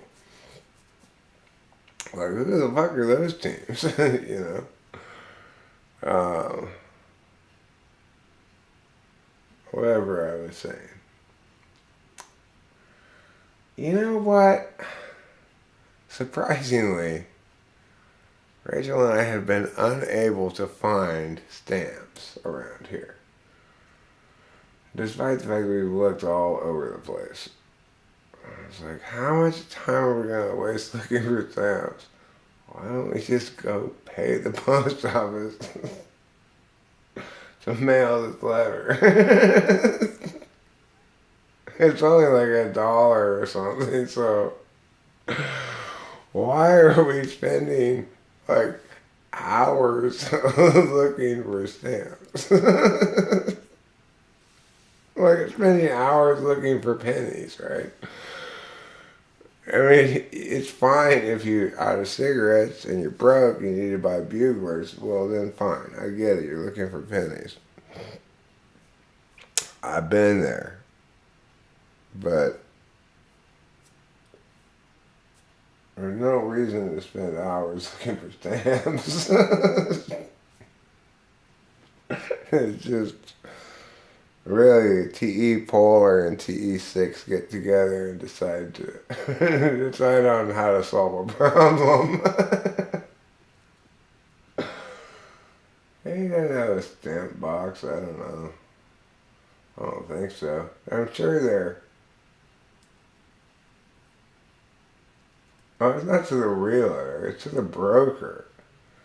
I have to write the broker a letter saying... Basically, I have to write his compliance department a letter saying, add me as the POA, and then I can sell the stocks and stuff, you know? And it's like, but see, it's a more complicated letter than that. That's why I haven't written it yet. It's like, I had to tell him, okay, my dad's dead. Put everything that was in my dad's name just into my mom's name now. Here's the account numbers. Here's the meeting, yeah. And then as a separate issue, also add me as a POA. I've had the... Hilariously, I still have it. I have had instructions for accounts. Like, it's still open to the tab in this browser window. It's been open for like a week. Because I want to remember, like, okay, well, that's where that email is. It explains to me how to write this letter. And I'm just going to leave it there because I'm going to write it right now, probably. But if not right now, then a little bit later. You know, well, it's been open for a week now. that tab, this browser window has been open for a week. I've opened and closed many other tabs next to it many times, but I never get around to that one. In fact, I've gotten so much shit accomplished just avoiding doing that. I sold a car. I finally went and talked to the pods people, and they're gonna deliver a storage thing to my house on Monday, right? Keep in mind, I have to have everything that we're gonna keep in storage by Wednesday. Before Wednesday morning. So I'll have Monday afternoon and Tuesday to put all of the shit that we want to keep in storage. I set it up this way. It's like a suicide switch, right? It's like, well, if we don't, whatever, I don't want to spend a lot of time deciding what to keep and going through shit, right? Well, if we didn't get in the thing, they're just going to sell it or get rid of it or throw it away or whatever. I don't even think about it, So, but what's complicating matters is that the CVS seems to think that their inability, refusal, whatever you want to call it, to fill my prescription is a problem between me and my doctor.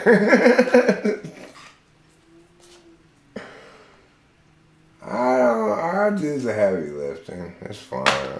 Look, I got a dolly. It's just dry. You just gotta put the thing on the dolly and take it down the driveway and put it in the pods thing. I am very lazy, but I'm not quite that lazy. It's like the hard part is deciding.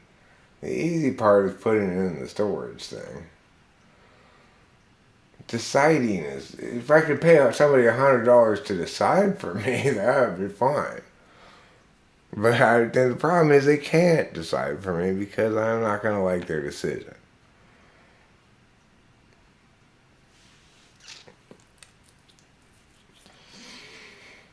Like, I've already made all the hard works. I've done the hard part. I've told everybody, here's what's going to happen. And I've decided we're keeping the bed in there. And we're just gonna camp out kind of in the master bedroom there after you guys get everything all set up, And then we'll go stay in a hotel anytime you guys want to show the house, to people. We'll just stay in a hotel that night because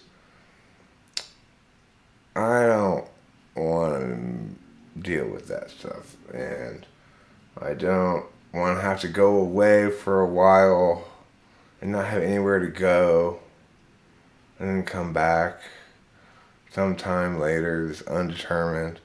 I don't like that. There might be a good soccer game on or something, so I want to just go to a hotel for that night. Anyway, but I don't want to go to a hotel for all the rest of the time that the house is for sale because that's too expensive. And also, I just feel dumb staying in a hotel the whole time when I have a perfectly good house right here. But I just staying in a hotel near here. I feel like, Eric, why are you staying in a hotel so close to a house you own? I think that just doesn't make a lot of sense. I mean, I get it. You guys don't want us here when you're selling the house, but I don't want us here when you're selling the house either. But we're going to just have to do some compromises because the cats have got to live here until the house is sold. Everything's all about the cats, really. And if the cats weren't here, then none of these complicated things would be a problem at all. It wouldn't be so complicated at all. It wouldn't be complicated. We would sell this house first, and then we'd buy another house. And we just stay in a hotel while we were looking for it, right? But you can't do that when you got two cats. Because they don't like hotels. These cats don't like hotels. I don't know about other cats, but I haven't asked them, and they've never been to a hotel before, but I still feel comfortable stating their positions as we don't like hotels. Even though I never even asked him about it. Oh, thank you, Ruben. Appreciate that. Oh yeah, I'll pay Cameron. I'm not gonna pay Cameron $100 an hour. I don't know who you're paying $100 an hour to lift things. I could just go get Mexicans from the Home Depot and give them $20 an hour. Why would I pay anybody $100 an hour to carry things with a dolly? I could just carry them myself for that price. Or I'll pay Cameron more. I'll pay him $25 an hour to help.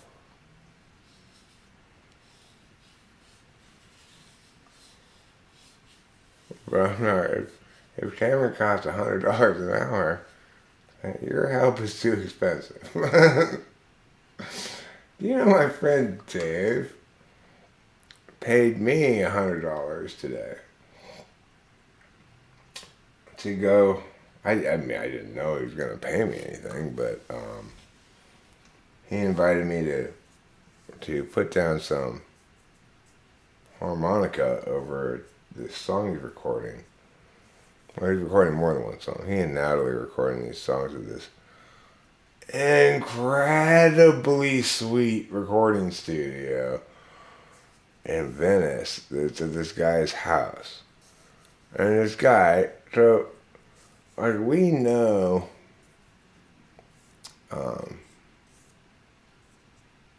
Dave and I know from back when we were in a band together. We know the guy who ended up doing all the music for Third Rock from the Sun, and also that 70s show. I forget what his name is now, but I don't even remember the guy hardly, but Dave remembers him because he's in ISOJ. And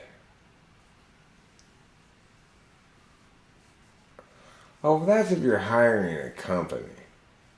Yeah, well, sure, I get it. If you're hiring a moving company, fine. But, like,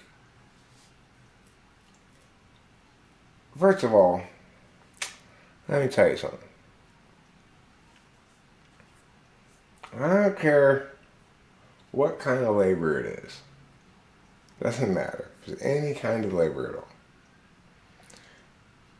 Sorry, companies and corporations and stuff, but you are always better off going with Mexicans. First of all, they're better at it. They're always better at it than you. Mexicans, whatever it is you're trying to do, okay? Mexicans are better at it. So just let them do it. They're better at it, and they work for $20 an hour. They're happy to get $20 an hour.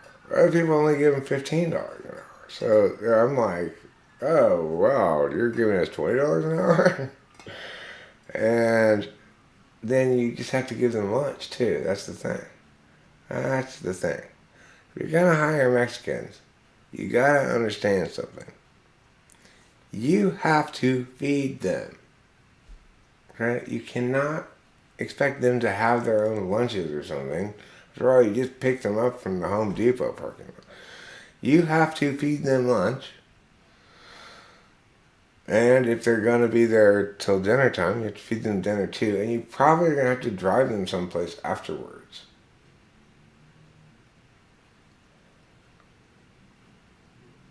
Oh, you mean you don't want me to call them Mexicans? Look, I'm a Mexican too, Eliana. It's fine. I can call Mexicans Mexicans because I'm a Mexican too. I'm married a half Mexican, then I'm married a full Mexican. My daughter's a quarter Mexican. So I'm a Mexican. And I am telling you, if you hire Mexicans from Home Depot, You have to feed them lunch, okay? If you don't feed them lunch, you don't know how to hire Mexicans from Home Depot. And you probably have to drive them somewhere after work. And that's fine because they'll do a better job than anybody else you're going to hire. And they'll do it for way cheaper.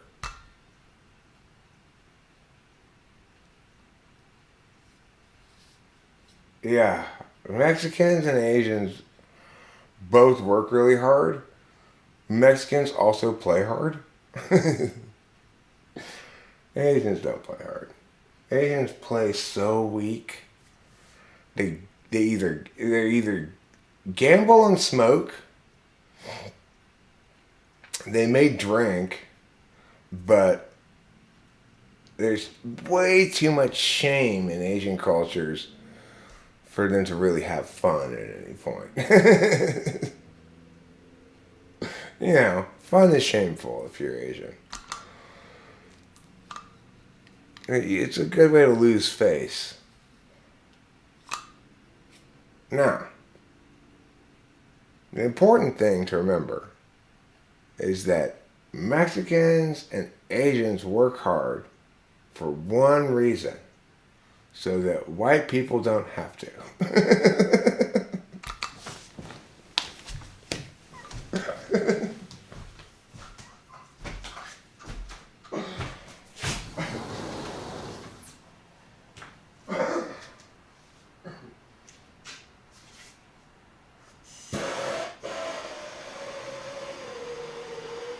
And that's the big takeaway here, okay?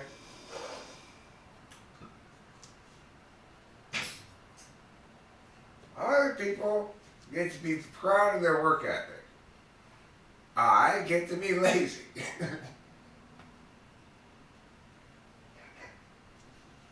It's a fair trade-off.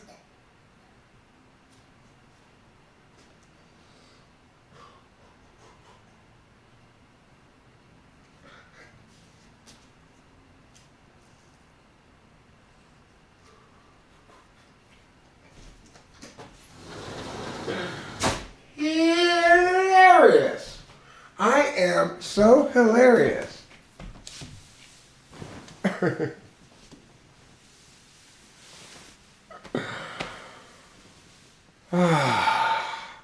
I'm so hilarious. Oh, you know, there's a fourth thing that we can know. I am right. I am hilarious. I'm a good songwriter. And I'm lazy. Don't forget that one. That's an important one to remember. Number 4 over here is this one. This one, my pinky. My ring finger won't stay still while my pinky's moving around. But this fourth one here is really important. It's one of the pillars of my personal Islam.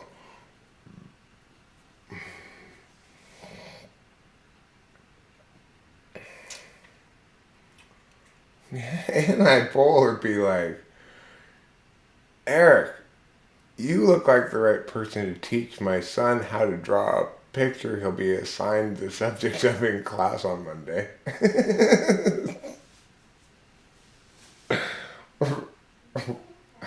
Nobody, not the greatest teacher in the history of time, could help with this one. How should my son draw a picture in class on Monday? Okay, well, what's it gonna be a picture of? We don't know.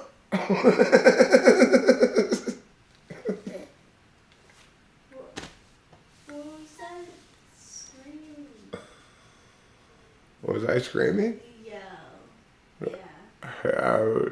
I think I was saying, I am so hilarious. That is totally what. Yeah, that's probably what it was. Oh, okay. Because, you know, I made 4 main points here, Rachel. Number 1, I'm right. Number 2, I'm hilarious. Number 3, I'm a good songwriter. And number 4, I'm lazy. I just added the 4th one. Oh, you just added it. Yeah. And these are my pillars of my personal Islam. So that's what I was yelling about. Okay. I'm glad that no one's hurt. Nobody's hurt. Well, I mean, nobody here anyway. Maybe someplace else other than here people are hurt, but you can't stop all hurts in life unless you have a lot of arms. You have to have so many arms. Yeah. My ambition is handicapped by laziness. Well, I mean, you just need to become ambitious about being more lazy. That's an ambition that I can really get behind. I am ambitious. My goal is to be the laziest man in the world.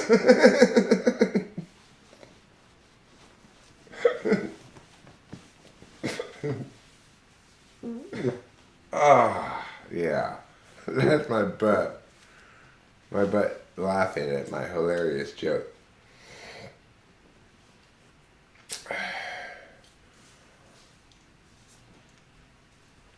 And I'd PoLR also be like, that's a problem between you and your doctor.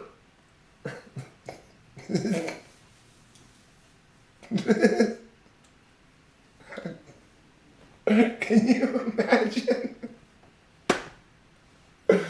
Like, a pharmacy fails to fill your prescription and tells you it's a problem between you and your doctor.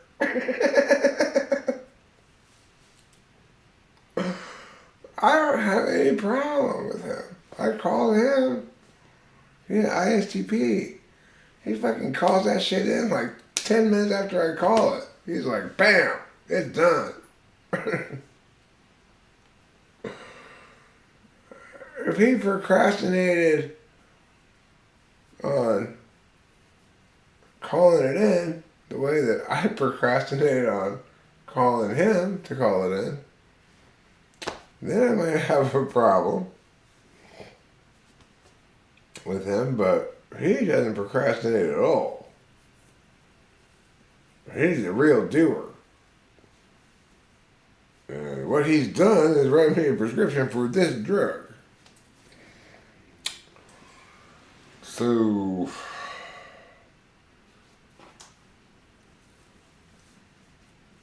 that's not a problem between me and my doctor. That's the point. It's like,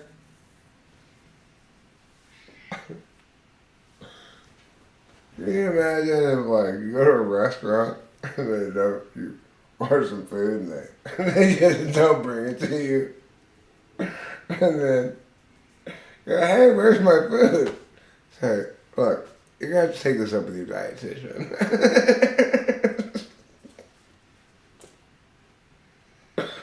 Why do I have to take it up with my dietitian?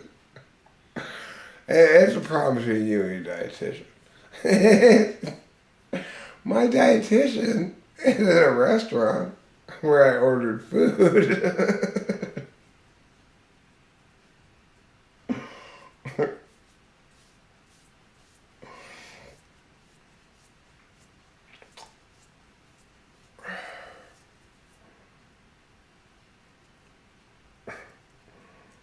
Another hilarious joke I made today was when I compared Jeffrey's mom's idea of me teaching Jeffrey how to draw a picture somehow. Even though I'm terrible at drawing pictures. And she didn't even know what he's going to draw a picture of. I said, that's like telling somebody who's hungry, well, instead of eating, why don't you take a cooking class? they're related.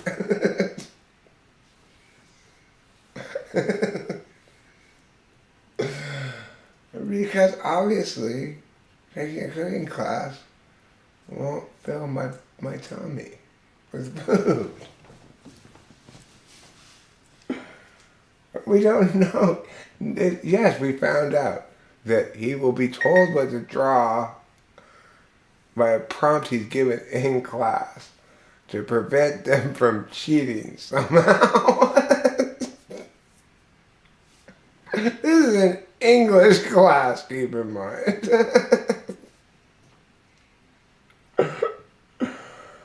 Talk about crazy. No, I already got the mushrooms from you. Phone, you should have alerted me of this text a long time ago. I got those mushrooms hours ago. You're just alerting me about this text now? I already know he's in front of Yogurtland.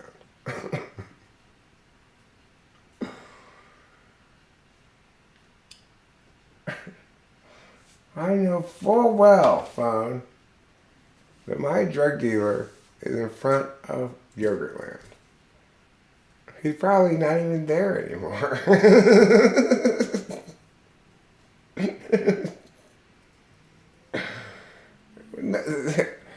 It's like, I get the previous assignment that was linked to this, which was she gave him 3 different New Yorker things, pictures about Thanksgiving, okay? And said, like, what are each of these pictures, like, commentary on Thanksgiving, right? So the oldest one was one that was from like the 70s, and it showed like the Indians and the Pilgrims just being silhouettes, like saying, see, Indians are people just like us. And then another one was like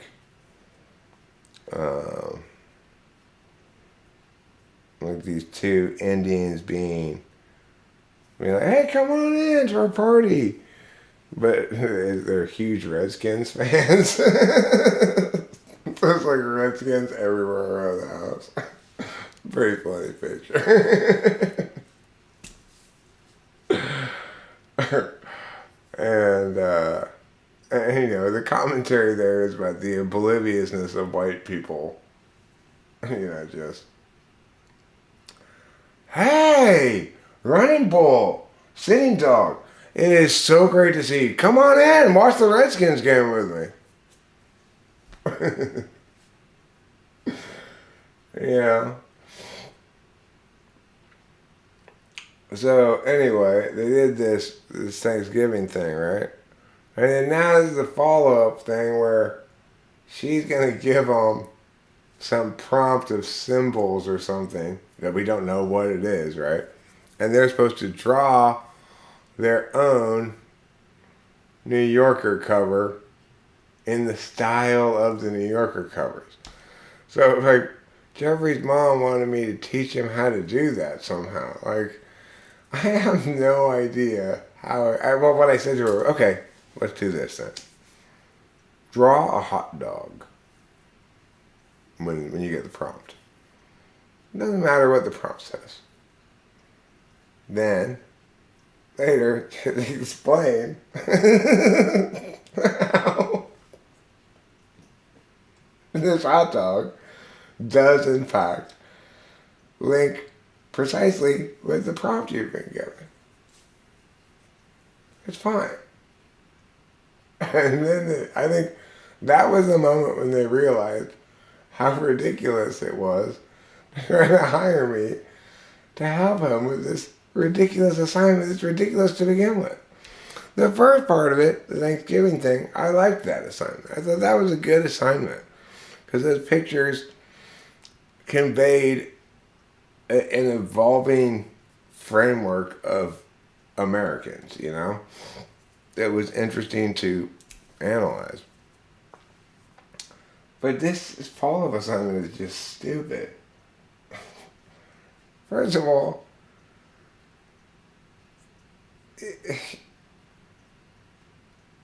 like, I can't even conceive of what the prompt is going to be like.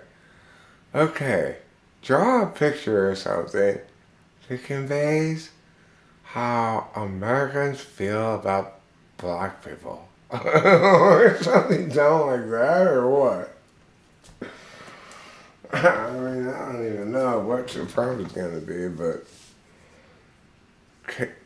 draw a picture that conveys how Americans are conflicted about justice. How is this an English class assignment? Drawing a picture is an art class assignment.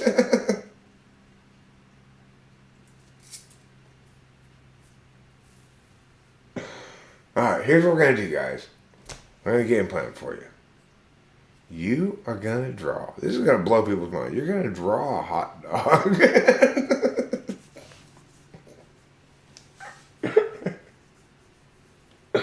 No. Personally, I do not know how to draw a hot dog. But what I'm going to recommend for you to do is Google it. Google, how do I draw a hot dog?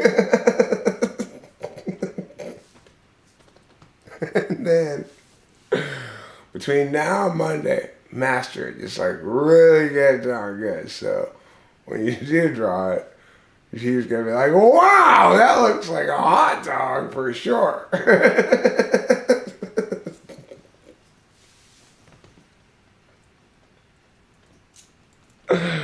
Now, that's the hard part. The easy part is you just make some bullshit up to explain how your hot dog looks to a prompt. That should just be second nature. You should already be making it up.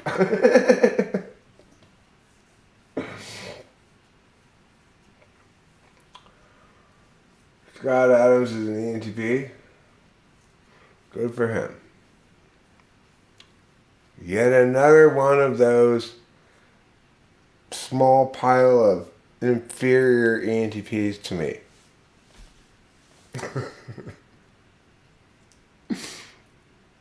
Yes, we're all this self-centered. If your ENTP is not this self-centered, they're not an ENTP.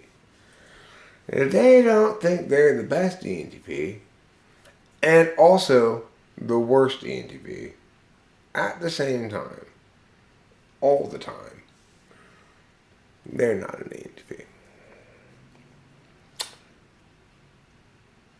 They're either an ENFP, they might be an extroverted seeming INFJ, they might be an ESTJ. They often think they're ENTPs because they do have a lot of extrovert intuition going on, you know. It's just going on in dumb ways. They might be an ESFP. They might be an ESTP. But they're not an ENTP. Unless they constantly, all the time, think, I'm the very best and I'm the very worst at everything.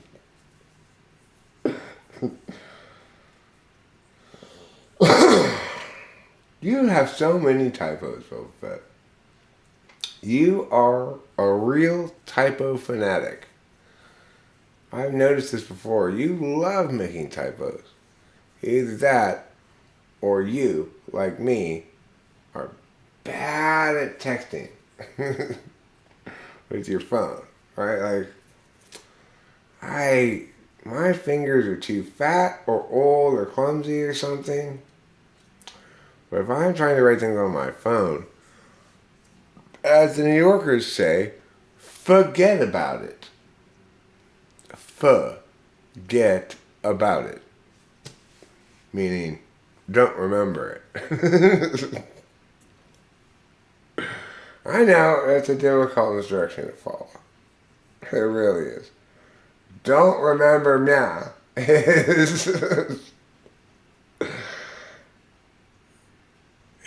It's probably a counterproductive instruction most of the time, right?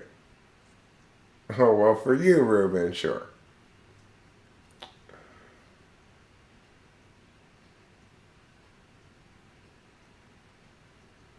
Unless it's, don't remember how I don't like you.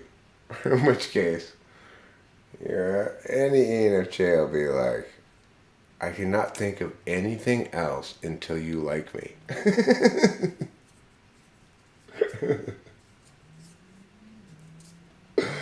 I will not think of anything except that you said you don't like me until you say you do like me.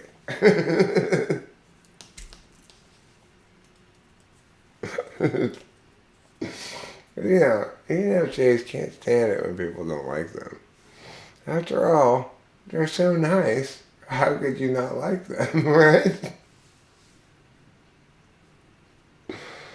They're like baffled by it. Like, how could you not like me? I'm super FE. I'm NI. What's not to like?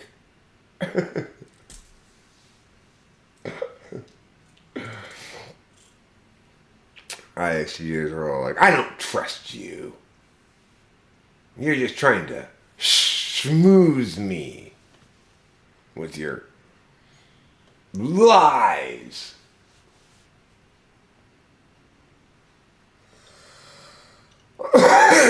Nobody likes you, and you think, I like you, Carmen Spence. I like you a lot. I like you more than I like almost every seafood. You know what? I like you more than swordfish, which is like the only seafood that I like.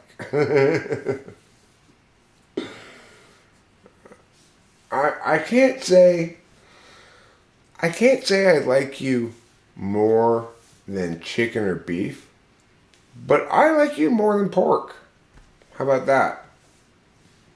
It's the other white meat. That's saying something. No, I do like you, Carmen Scone. I like you a lot. You're a good person.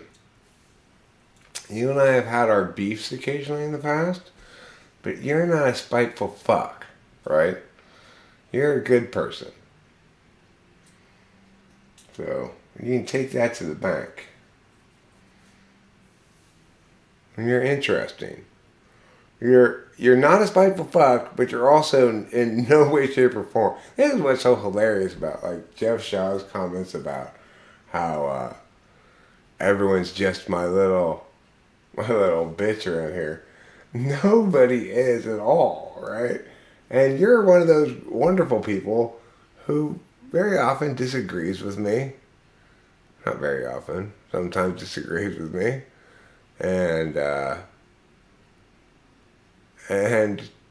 you know, gets mad at me and stuff, like everybody does, right? So that's what makes talking to famous people beautiful, is that it's not in any way, shape, or form an Eric worship party, right? I'm right. I'm not infallible. A big difference, right? I'm correct about things, which means sometimes I'm wrong. And I have to be corrected. But almost always, it's the other people who are wrong. And almost always, when you guys disagree with me, you're wrong. But I would be so sad if you didn't disagree with me. It would be so boring around here. It would be like C.S. Joseph's house. You know?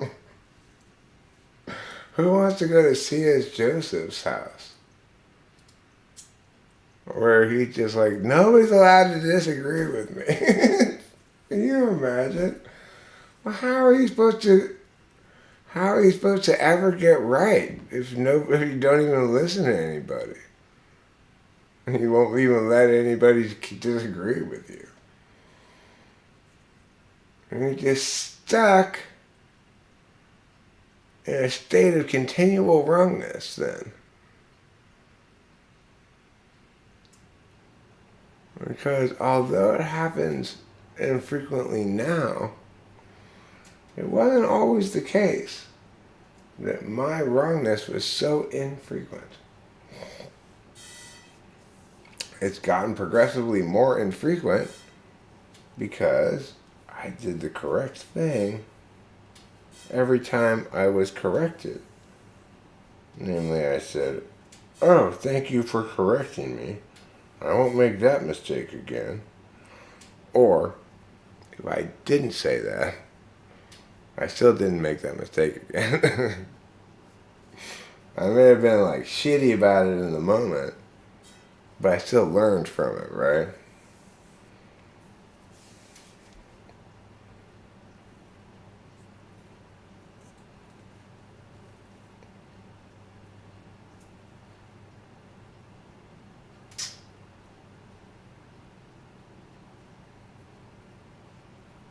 I wish I had eaten more mushrooms. I should have eaten even more. I ate quite a few mushrooms, but I should have eaten like twice as many mushrooms. Because I love mushrooms so much. I love them so much.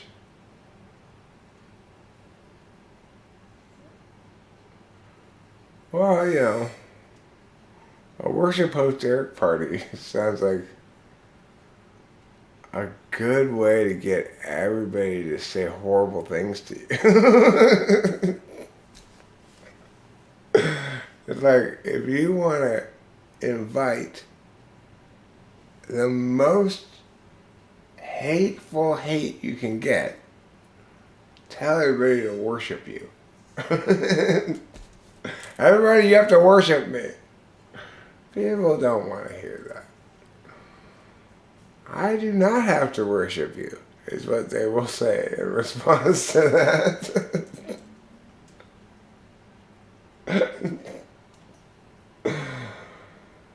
Yeah. There's only one part of me that gets worshipped. It's only by one person.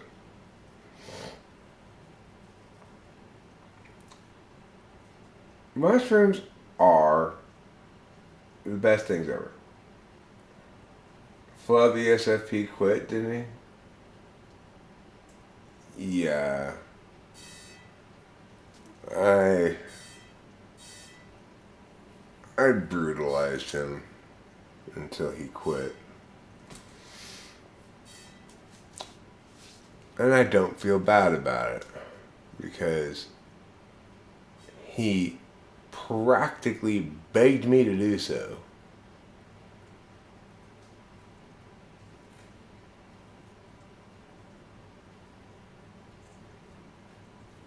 I mean, he was, after all, trying to victimize, of all people, me. Like, you have got terrible taste in victims. What a weird looking lady. That's the sort of thing that people, poor freaking Caleb Williams, poor USC. He played that whole game limping that badly too for the whole second half. Oh. He's such a hero. Heroes play there at USC. He really is a hero. Caleb Williams is a hero. Lincoln Riley, those are real heroes, okay? They saved USC football. That makes them real universal heroes. Everybody should worship that hero because he saved USC football. Do you know that last season we had a 4-8 record? 4-7, 4-8. What? 4-8? What? You terrible, terrible Clay Helton. You're a terrible, terrible coach. Your recruiting debacles will go down in history as legendary fuck-ups in the field of college football. That you had a recruiting class of 0 people at USC, you have got to be the worst recruiter in the history of the world. Okay? He literally had a signing day where nobody signed. And he explained that it was fine. They did great. They met their needs where they needed to meet their needs. Like he got a JUCO transfer or something. Come on, Clay Helton. Who do you think you are? What do you think you're doing? You're supposed to be the head coach at USC, and you did that terrible of a job, and you took that he was 4-7 or whatever. No! I'm so glad they fired you, and I'm so glad they got Lincoln Riley. Lincoln Riley and Caleb Williams are true American heroes. True American heroes. Clay Helton is a treasonous whore. Okay? I will never get back last season. Okay? I will never get over how violated that made me feel.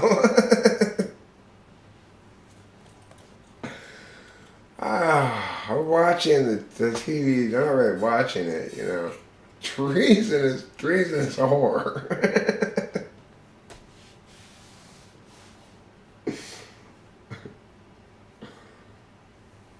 I gave him the biggest views. I mean, well,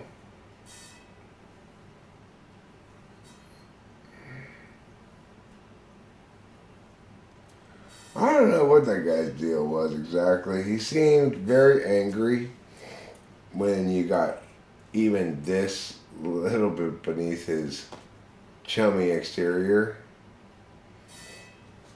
Very angry about something.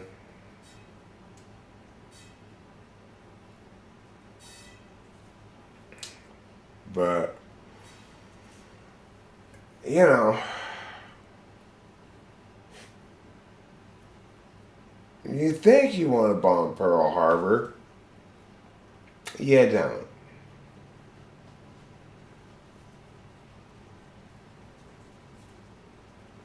First, I'll firebomb the fuck out of your whole country, and then I'll nuke 2 of your cities, just for kicks.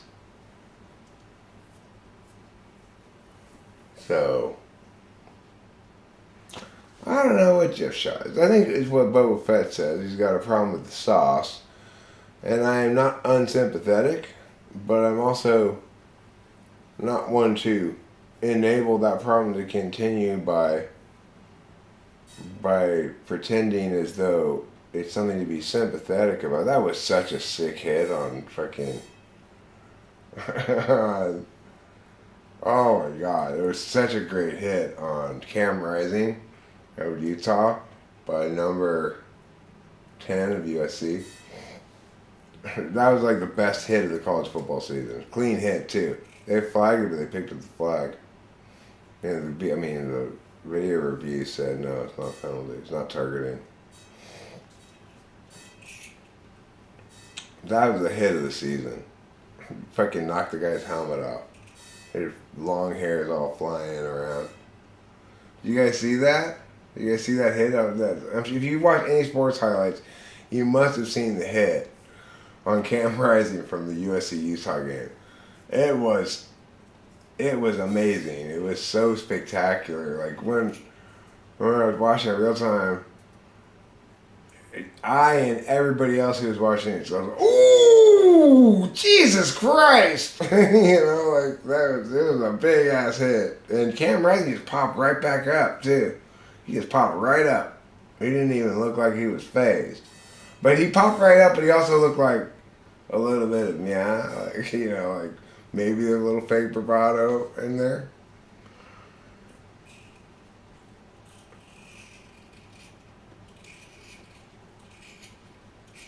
Yeah, it's a big hit, right? That's fucking.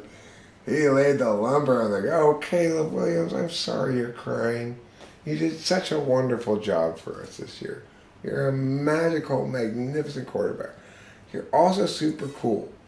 If I were to go out to have lunch and wanted to show people how cool I was, I'd want to have you at the table with me. Because you're that cool. Okay? You're that cool. Yes, you are that cool. And the fact that you're crying just shows you how cool you are because you care that much about my football watching experience. You know, I didn't like watching that game on Friday. I didn't even watch the very end of it because once they went up like 3 scores or something, it was like, okay, fine, you horrible Mormons. You know, if you hadn't injured Caleb Williams,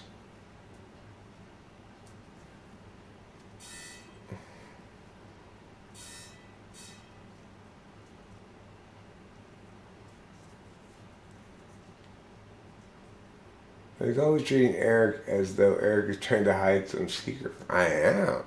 I'm trying to hide the secret that I'm still growing and need to learn from Jeff. I have asked Jeff many times to simply teach me what he had to teach me. But, he's like a sensei in anime. They refuse to teach you anything until you really proven that you want to learn. If you may recall the time that Rock Lee wanted to learn from the Taijutsu master, learn a secret technique. He had to go there in the rain every day just to be told no day after day after day. Till finally, when the sensei saw just how dedicated he was to learning, then, and only then, would he deign to teach. Japanese teachers are tough, man. You're not worthy of learning what I know. Not with that attitude. No. First, you sit in the rain for 3 days. Then you maybe you want to learn from me. Then I'll teach you.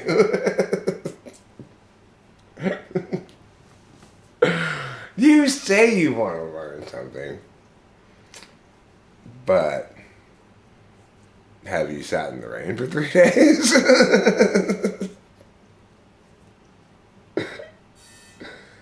Oh, he said something tonight. Winston's mom. Oh, well, I guess there's a difference between commenting and chatting, obviously. Oh, not the same thing. How does it feel to be FENI'd? It feels like somebody's cleaning my butt crack with a feather duster, and I'm ashamed at how much I like it.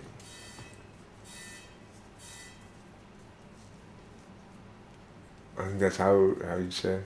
It's a mix between pleasure and shame.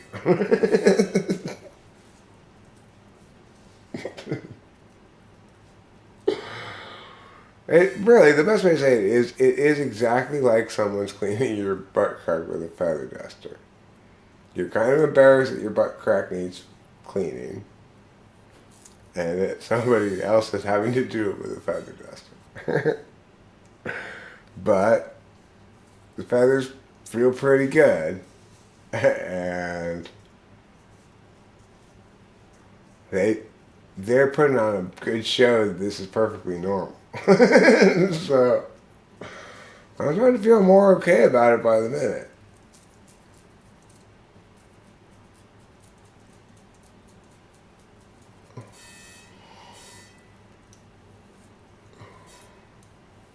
What is your relationship with ENFJs, and who do you know that is an ENFJ you've known? Well, the ENFJ that I had the most personal experience with was what's his name? Freaking, he had one of those silly names that like the sweater people who drink white wine name their kids. You know, like Cooper or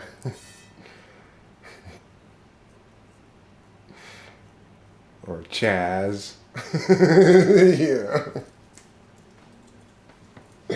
His name was not either of those names, though. It was Colin's best friend / unrelated brother. Like, Kimberly raised him and Colin together, even though he was her friend's kid. Because her friend is a fucking weird sociopath kind of person or something. Her ex-friend. I don't know. Colin and what's his name? That kid, whatever his name was. Parker. Yeah, Parker, right? See what I'm saying about those kind of names? It's sweater people who drink white wine name their kids that? Who else names their kid Parker? Anyway, Parker was such an ENFJ that he had himself circumcised at the age of 21.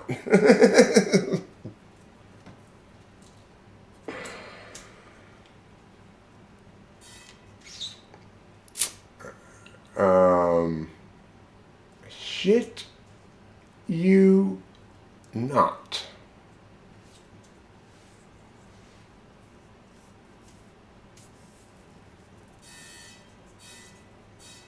And then, of course, thought he could start getting back to work right away, even though the doctor told him, don't go do that. And then he had post-surgery problems because he kept working, like ignoring the rest period required for the circumcision to heal.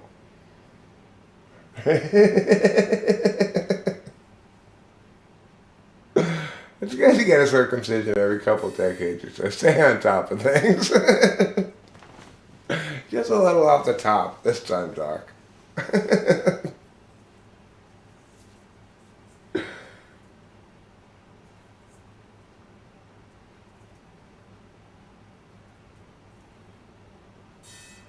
Oh, it was him. He left a voice message. Well, whatever. I'm not interested in laughing at other people's drunken mistakes unless they're funny.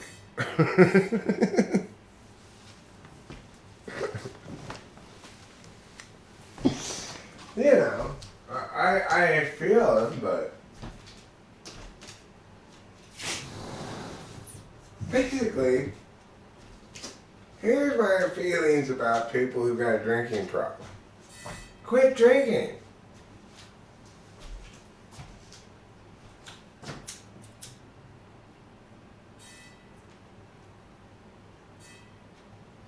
I know it's not easy.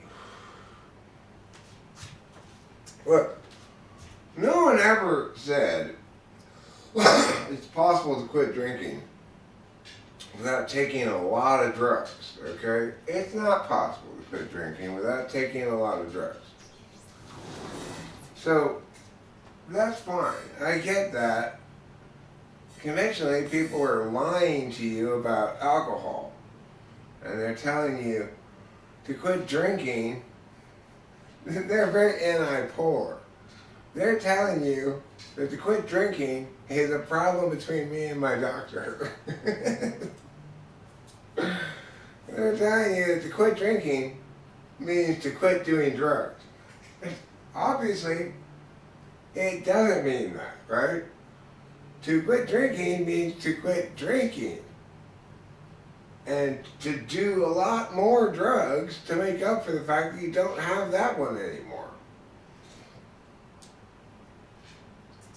This is so obvious, it's insane that I'm like, if you go to an AA room, the whole place is full of people who seem to think that this AA book that talks about how alcohol is the only thing that it's about, right, is also about drugs.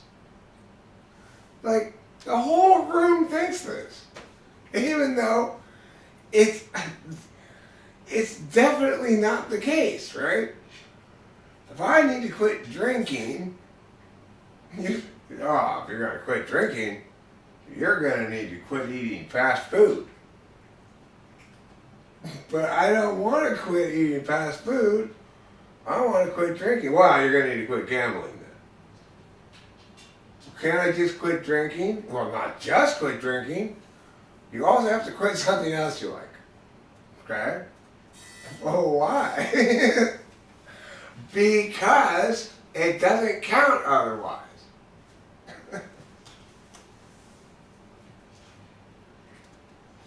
Look, I'll tell you what.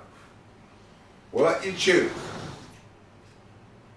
It's either you can quit drinking and quit sex, or you quit drinking and quit drugs. Can I just quit drinking? No. That's your choice. You choose. Fine, I'll give up sex. Wrong answer! That wasn't an option. You're not supposed to choose that one.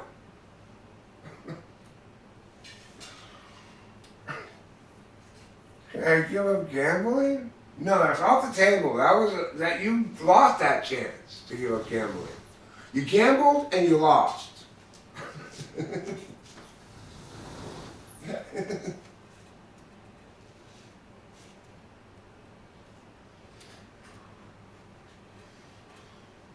Look, the point is, some of us try to get away with quitting drinking and quitting gambling, for example, but really, the only safe way to quit drinking is to keep drinking and quit doing drugs.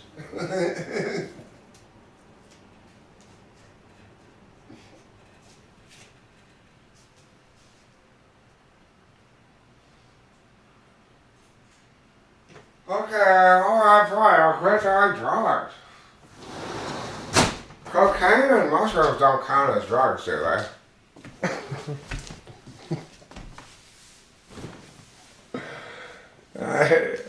I never actually do cocaine. That's a joke about cocaine. Fine, I'll quit doing drugs, except meth and mushrooms.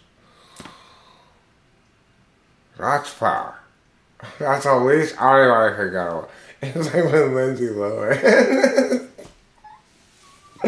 Lindsay Lohan, after yet another drunk driving arrest or whatever, had to go to court-ordered rehab, right? But she threw a fit until they gave her fucking Adderall. So she spent the whole time in court-ordered rehab, sprung on Adderall. Good for her. What a good job she did there. Good for her. Hi, Shad. What if it's not a choice? What's not a choice? Being a drunk? It is a choice. Okay. Look, if you can't get mushrooms, Shad, you live close to me. I have mushrooms right now. You can come over and I'll give you some of them.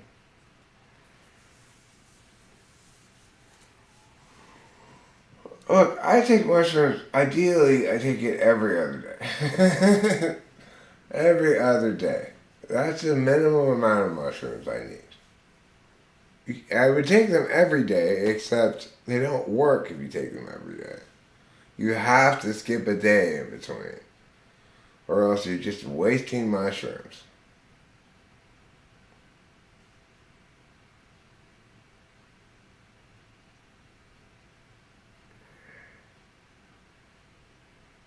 Yeah. I've got, for the people who like microdosing, I've got a brilliant suggestion. Try taking more.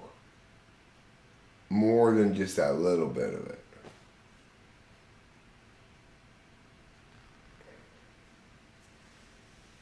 Not in your living room? Go to the woods and do mushrooms? Oh, vet. Why in the world would I want to be cold, dirty, and outside when I'm on mushrooms? I don't need less comfort on mushrooms. I need more comfort.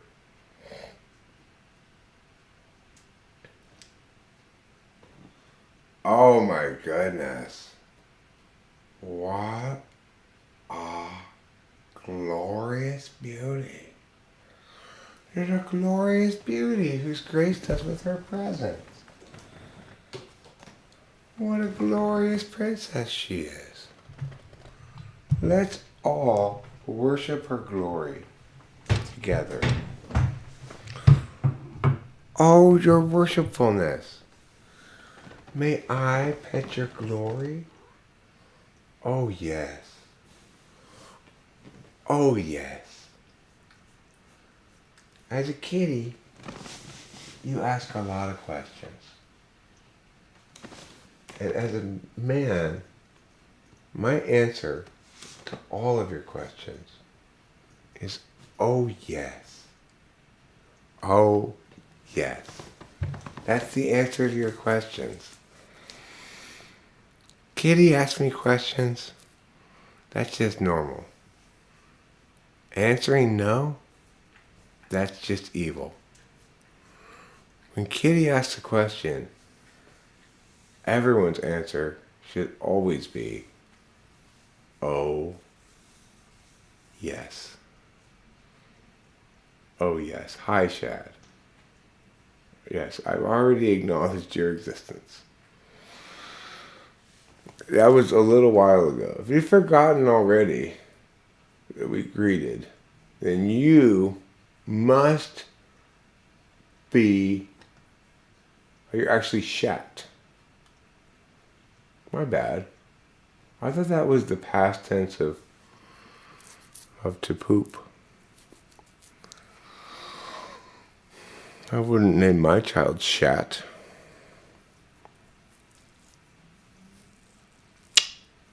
I also wouldn't name my child Shit. The present tense form of the verb either. Greetings. Hello. Have you worshipped my cat named after your sister yet? She's not really your sister. That's why you wanted to have sex with her so much. There was nothing wrong with you. You were a normal boy with hot non-sisters in your house. You were set up for one of those fantastic Pornhub videos right off the bat. Your stepsister needed to be taught a lesson. She did.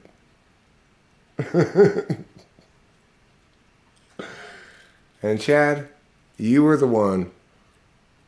You're the only one empowered and tasked with teaching those naughty, naughty girls an important lesson.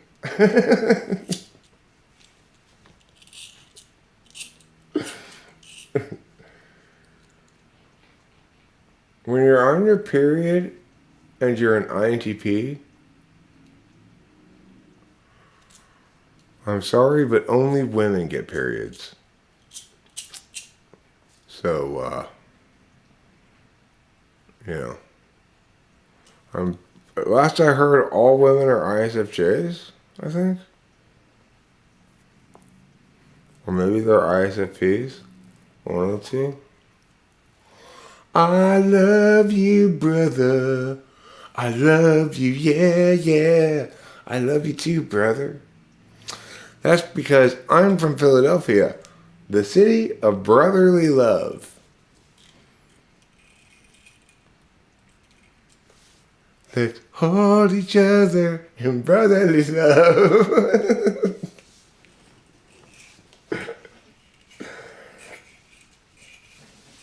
Listen, Mac Daddy, you're getting this all wrong. You apparently have forgotten. Only women get periods. That's when the time. That's the time. Those are the times when you can't fuck them. Remember that? How there's like a week every month when you can't fuck her. And that's when they're bleeding in their vaginas.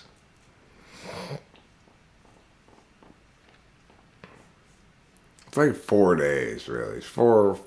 Rachel's pretty like regular, like 4 days, 4.5 days, you know. Oh well. Fortunately, women do not have periods with their mouth too, so there's still one serviceable hole. There's the period thing. It's, you know, I haven't checked all the chicks in the world, but all the chicks that I've been with have had this event occur. It's like, it's more often than you'd think. It's like every month. At first, I didn't believe it. I was like, what? What do you mean? There's something wrong with your vagina right now. I'll be the judge of that. And then I had sex with her. It was dark, but when I went afterwards to the bathroom, I was like, ah! There's blood on my penis!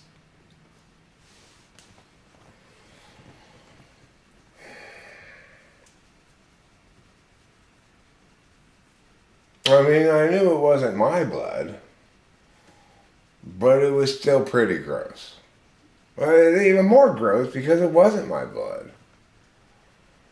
It's a tough trade-off, right? If it's my blood, it's more concerning. But if it's your blood, it's more gross.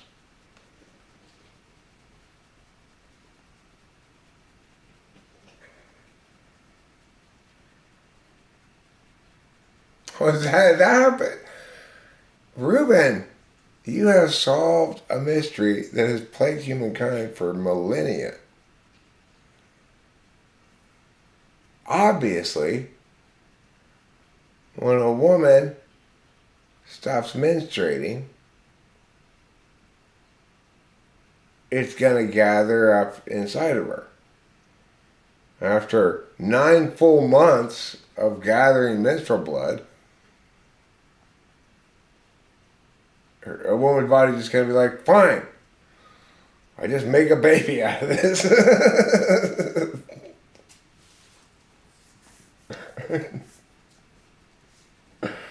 Now everything finally makes sense again.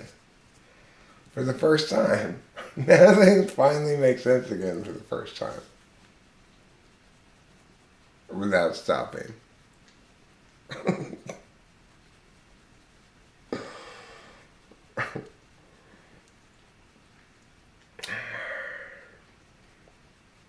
You know, it's just, you gotta wonder about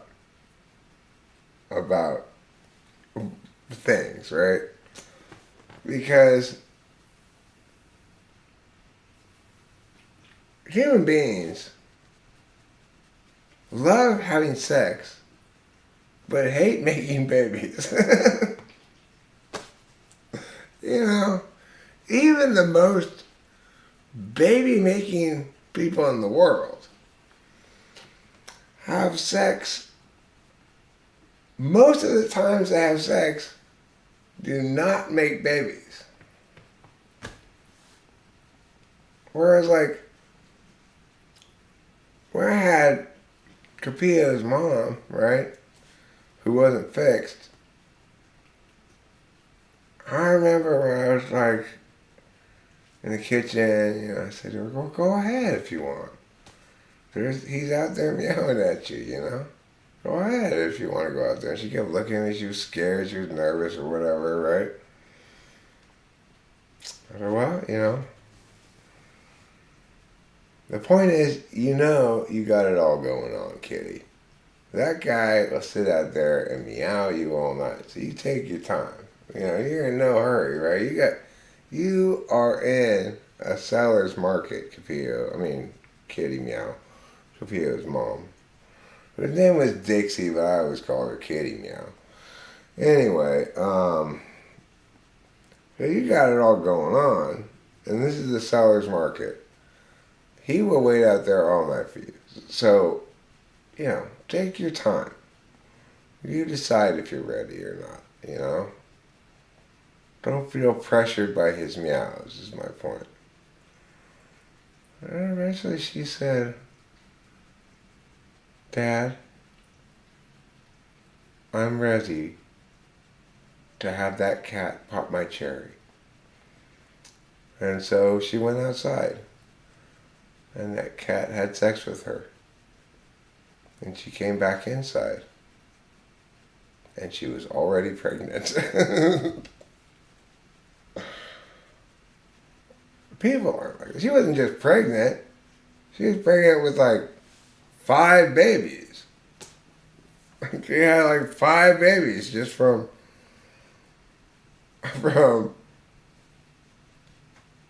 losing her virginity. And like most people who lose, oh my God, oh my God, oh my God. What is that video I just saw? A coyote grabbed a little kid and tried to take it away.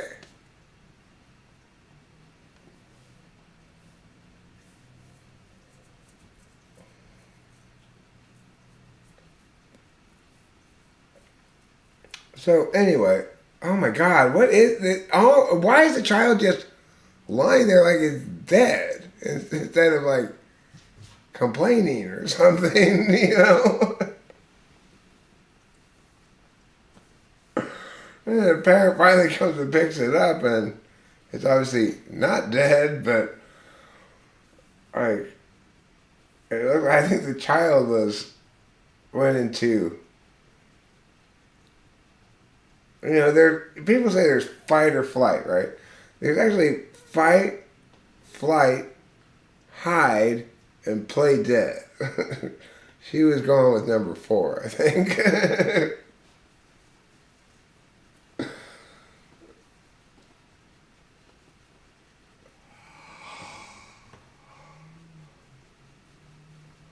You know, hide is fight.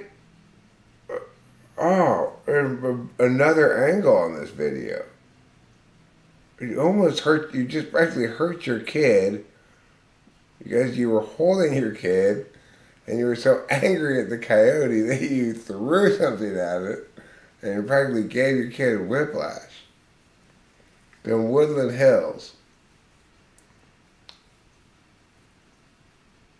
Actually, in sane states like Kansas, coyotes are considered vermin and you can shoot them. Even in Kansas, you can shoot coyotes even out of the window of a moving car. You can drive down the street, pow, pow, pow, killing coyotes, you know. If you wanted to.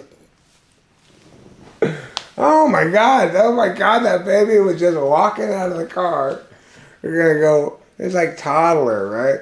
It's like toddling towards the house, and then this fucking coyote comes up and is like, that's dinner. That baby is dinner to me.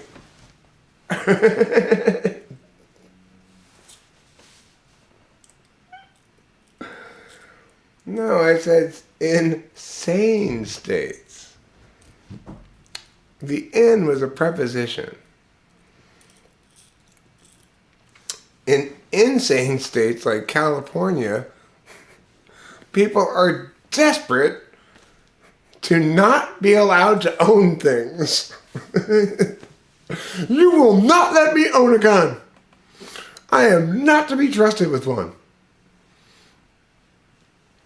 Okay, couldn't you just not buy one then? No! You must make it impossible for me and everybody else to get a gun.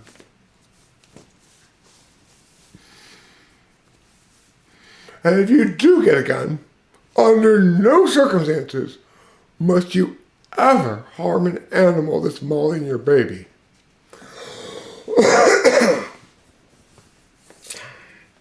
You just let that animal maul your baby until it's done. The second one, Chad. Kansas is a sane state when it comes to guns. They're insane about a lot of other things. Now, granted, I'm not suggesting that we in California should legalize shooting at coyotes from the window of a moving vehicle. Okay? I'm not suggesting that California's Fish and Game does not have authority over such matters. I think they do have authority over such matters. And I don't think it's very sporting to shoot coyotes from a moving car. So I'm going to go ahead and oppose that part of it. You know what? If you want to shoot coyotes, you're just going to have to park your car. I'm sorry. You're going to have to park your car to shoot those coyotes. I just don't trust your aim that much. You're driving 60 miles an hour, okay? Yeah, I get it. Maybe you could hit that coyote. And I understand. Therefore, you're thinking, I should try. But really, you shouldn't try. And I'm okay that there's a law preventing you from trying. Or making it illegal when you do try. Making you criminally liable, potentially, when you do try. But look, that baby-eating coyote, I want it in my neighborhood. Because around this house, anyway, the peacocks scare away the coyotes. That coyote, I'm guessing, I want to go find that coyote in Woodland Hills and bring it over here. That coyote would eat a peacock, probably. You know. Like, why don't these coyotes get their act together and decide to work as a team and eat some of these fucking peacocks? They're not that difficult to catch. They're just these big birds that walk around the ground, you know? They have food written all over them. You know? But coyotes are scared of them. But I bet not that coyote. That coyote would eat them. You know, I broke my dad's air pistol playing with it, but before I broke it, I would shoot the peacocks with it. And get it. And amusing. Squawk! And then they go away a little bit further.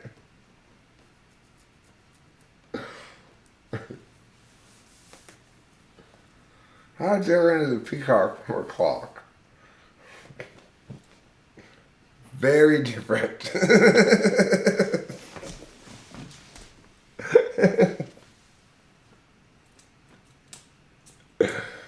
Does that satisfy you?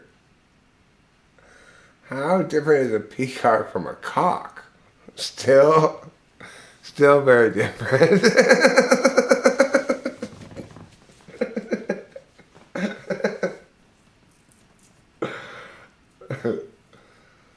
I won't still have this couch then.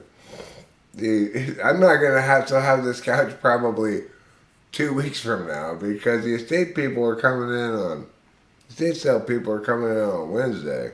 They got a week to get everything out of this house. Unless the realtors tell them to keep it for staging, but they're going to bring in staging furniture.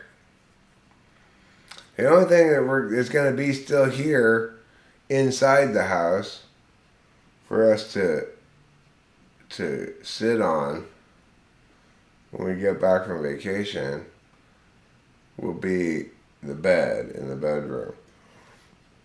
Not vacation, really. I mean, it is a vacation. But it's us getting out of the way for a week so they can do all the stuff they gotta do.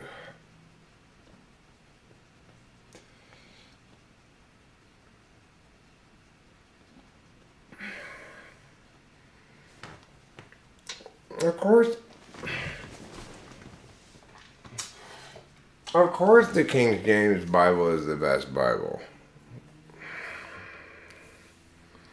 Other Bibles are dumb. They're like, hey, let's sort of, say what we want to say.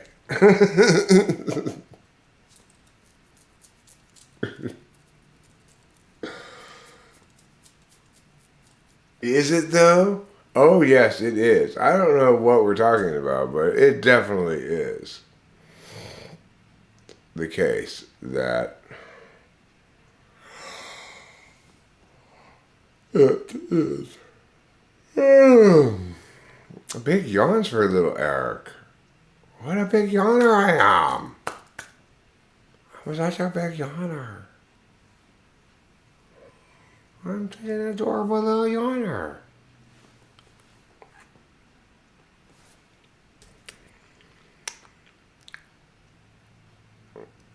I yawn like a big boy.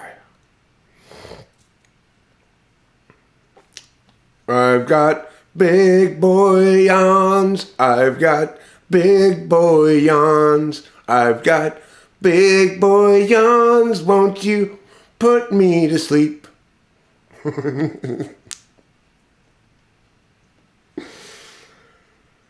When I've got big boy yawns, what I need to do is breastfeed and be put to sleep. I need to be breastfed and then I'll go to sleep. I need to be breastfed and I need to be breastfed and I need to have big boy sexual intercourse and then I'll go to sleep. That woman is so strange, Christina Gonzalez. This is the second time I've seen you make this report on the news here, and you're the kind of person that when you look at like videos on, are there really lizard people controlling us? They would like have a still from your video right there going like, I'm gonna go, see, she's a lizard person. She's not a lizard person. She just looks really strange because she's all made up and everything for on the scene reporter or whatever, but she's trying to talk to these regular people who are like watching a game, and Bible is action packed. I was reading it the other day, and the part that I was reading was like an ESTJ's story about their travel itinerary. And then, before they made their way to Jerusalem, they stopped in the city of Kartos, where they stayed at a Motel 6. The accommodations were fine. They included breakfast with really just muffins and orange juice, but they were satisfied, and the Lord was pleased. It was literally like, first they went here, and they were satisfied with the inn, and then they went here, and they didn't know how to do things right at that inn, and then they went there. It was literally like that, you know? I said, is this really the Christian's holy book? Like, what moral lesson are you supposed to learn from that? Don't stay on the east side of Jerusalem? They got shitty inns?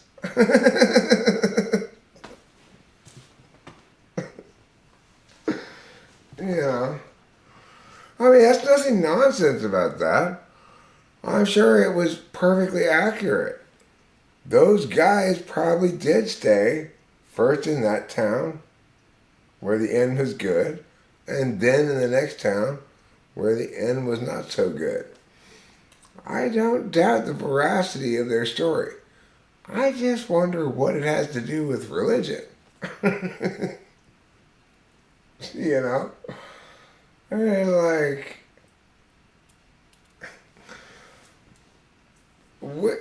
almost, as far as I can tell, almost nothing in the Bible has anything to do with religion or God or faith or anything, right? It's just a really strange holy book to have. Like, I could grab it right now and read some random page and you'll see what I'm talking about.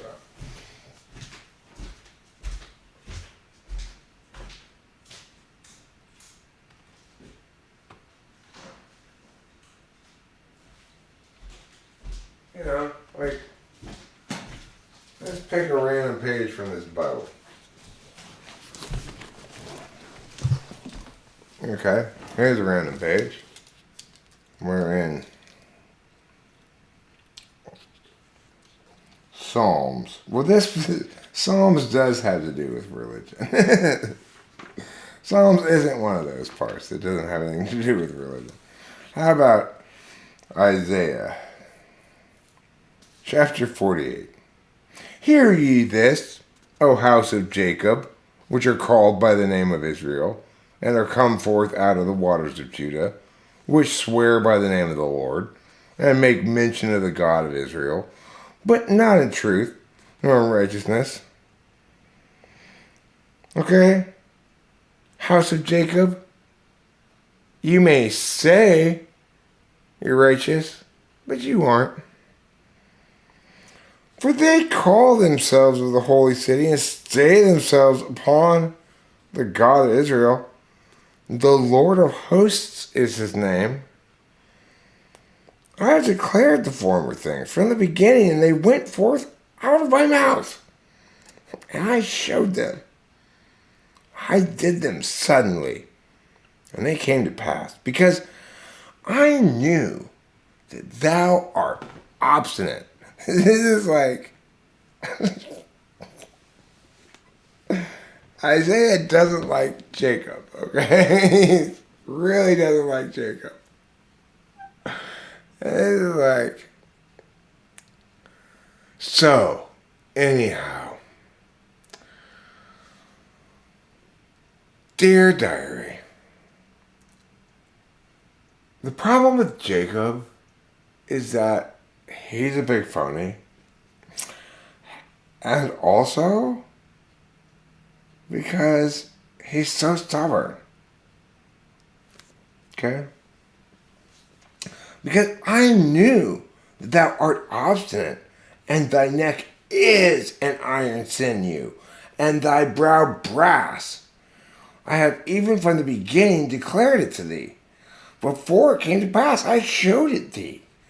Lest thou shouldest say, mine idol hath done this, and my graven image, and my molten image hath commanded them. Thou hast heard, seen all this, and will not ye declare it? I have showed thee new things from this time, even hidden things, and thou didn't know about them. They are created now, and not from the beginning, even before the day when you heard them not, lest thou shouldest say, behold, I knew them. Yea, thou heardest not.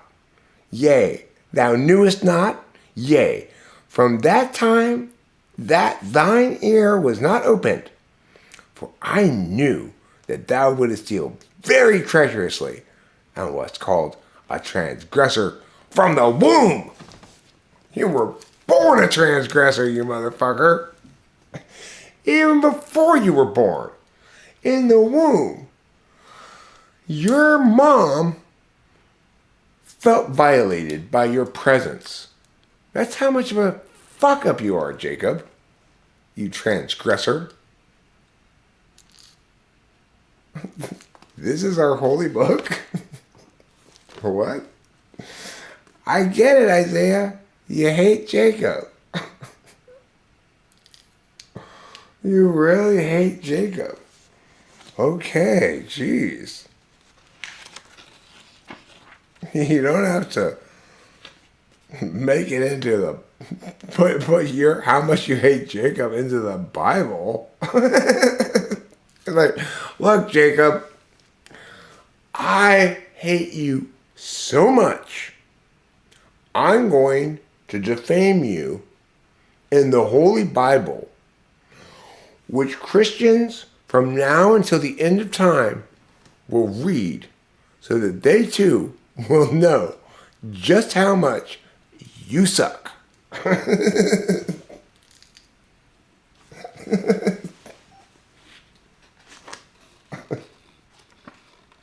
That's how much you suck, Jacob. Amos. The words of Amos, who was among the herdmen of Tekoa, which he saw concerning Israel in the days of Uzziah king of Judah, and in the days of Jeroboam, the son of Joash king of Israel, 2 years before the earthquake. You remember the earthquake. And he said, the Lord will roar from Zion, and utter his voice from Jerusalem, and the habitations of the shepherds shall mourn, and the top of Carmel shall wither. Thus saith the Lord, for 3 transgressions of Damascus, and for 4, I will not turn away the punishment thereof, because they have threshed Gilead with threshing instruments of iron.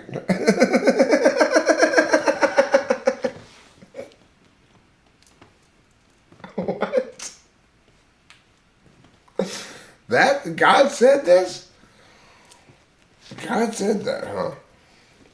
But I will send a fire into the house of Hazael, which shall devour the palaces of Ben-Hadad. I will break also the bar of Damascus, and cut off the inhabitant from the plain of Aven, and him that holdeth the scepter from the house of Eden, and the people of Syria shall go into captivity unto Kir, saith the Lord. Did God just condemn everybody in Damascus to slavery? No, everybody in Syria. have to be slaves now? According to God? Thus saith the Lord, for 3 transgressions of Gaza, and for 4, I will not turn away the punishment thereof, because they carried away captive the whole captivity to deliver them up to Edom. But I will send a fire on the wall of Gaza, which shall devour the palaces thereof.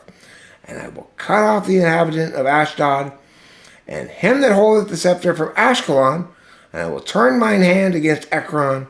The remnant of the Philistines shall perish, saith the Lord God. Thus saith the Lord. Why does the Lord repeat himself so many times? For 3 transgressions of Tyrus, and for 4. Why don't you just start with 4 transgressions? Why is it for 3 transgressions and for 4? Why do you do that?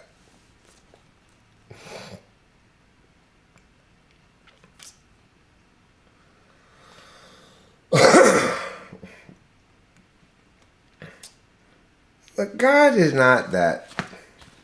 That's not God talking. Look, let's be honest. God never said the Syrians should all be slaves. I'm guessing whoever wrote this really didn't like the Syrians. That's probably correct. Funny thing is, nobody ever says God wrote the Bible. And nobody ever says Jesus wrote the Bible. So, like,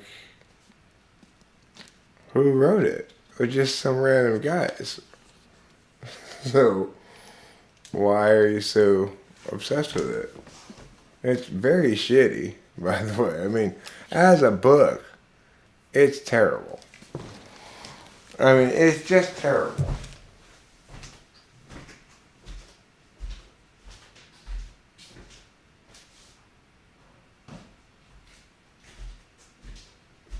I'm not the greatest, like, storyteller in the world. It's hard to tell a good story. But even an 8-year-old could tell a story better than that thing does. That doesn't seem to know what it's doing. This chapter and that chapter have nothing to do with each other. There's no continuity to the thing, right? Like, look, Bible writers.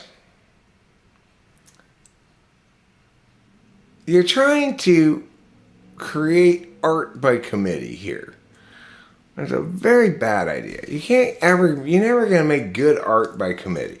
There's got to be a visionary controlling things, even if you've got a lot of people involved in the process. Somebody needs to be making visionary editorial decisions, or else your book's just going to be like that horrible crap. It's just like, okay. Nobody who knew what they were doing was in charge here. It's very obvious that nobody who knows anything about writing a book was in charge of writing that book. Right? The point is, it's a book, Bobby. And we're not going to lie, it's a terrible book. God gets angry when we lie. The Bible is a test by God. He wants to see if we can be honest about things. And if we're honest, we say, that's not about God or religion, and it's a terrible book.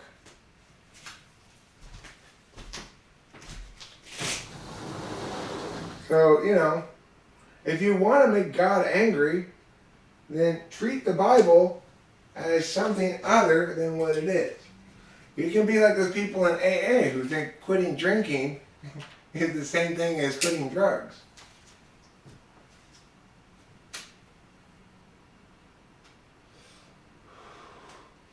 Even though their book specifically says it's not.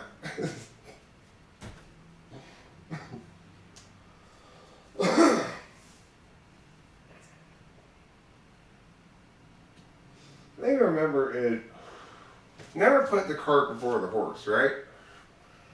God is good, honest, and artistically brilliant. The Bible is none of those things. It's wicked.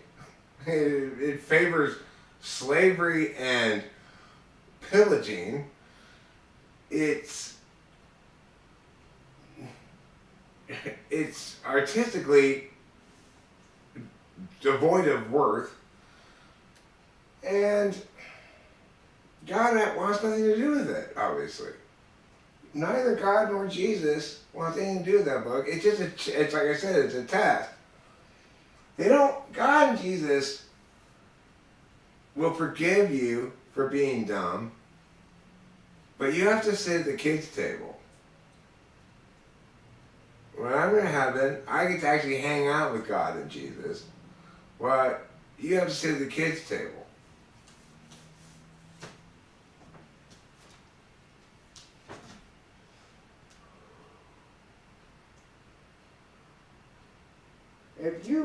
If you try to force the Bible into this equation, then you have to forsake being righteous. You have to forsake having the truth told to you. You have to forsake, worst of all, perhaps, aesthetics. You have to pretend that terrible catastrophe of artistic failure called the Bible is not that. God hates lies.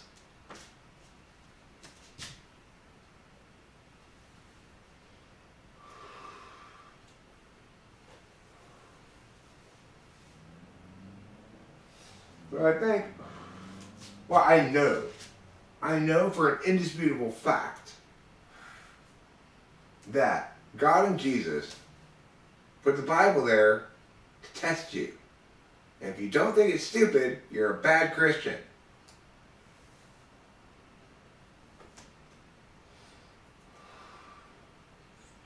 Yep. I know that for a certain fact. I verified it just yesterday with God and Jesus themselves.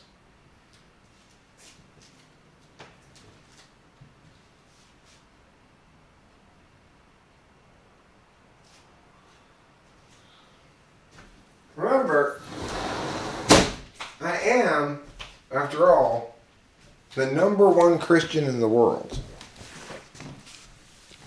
It was decided at the Ecumenical Council that I am the poster boy for what Christians should be. There's no disputing that. Righteous. Absolutely. A fundamental belief that forgiveness is the highest virtue. Absolutely. And I passed God and Jesus' test. I think the Bible's stupid. So, there you go. I'm the hero to all Christians. Every Christian, raise your hands in worship and fellowship and say, thank you, Eric, for showing us the way.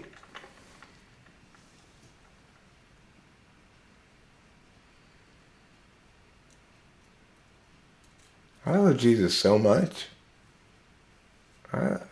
I love Jesus so much, I'm willing to catch. I don't just love him as a pitcher. I'm willing to be the catcher with Jesus. That's how much I love Jesus.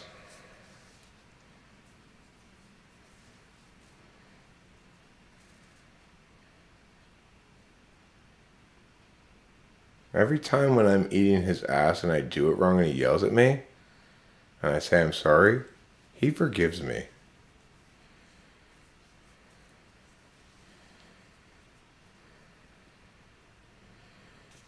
FedEx driver, oh, it's depressing. Depressing news. I don't want to hear anything at all about children being killed.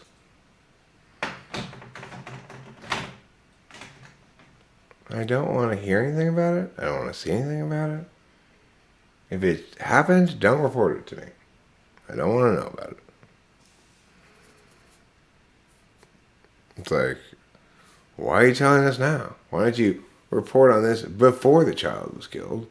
Then we could do something about it.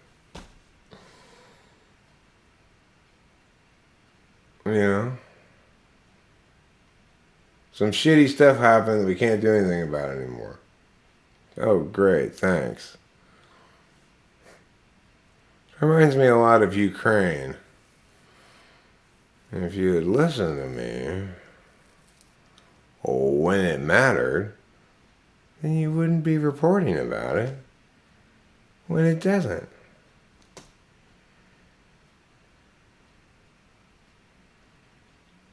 Oh, I'm crying? Yeah, I am. I'm constantly crying. I'm constantly crying tears of sadness, tears of joy, tears of gladness, tears of Roy.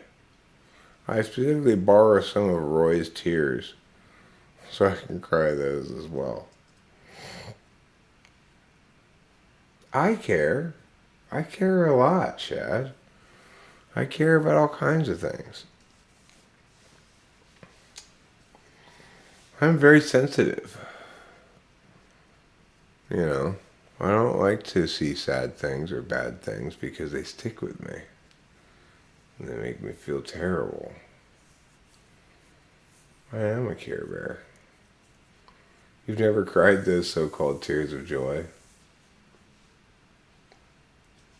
I have.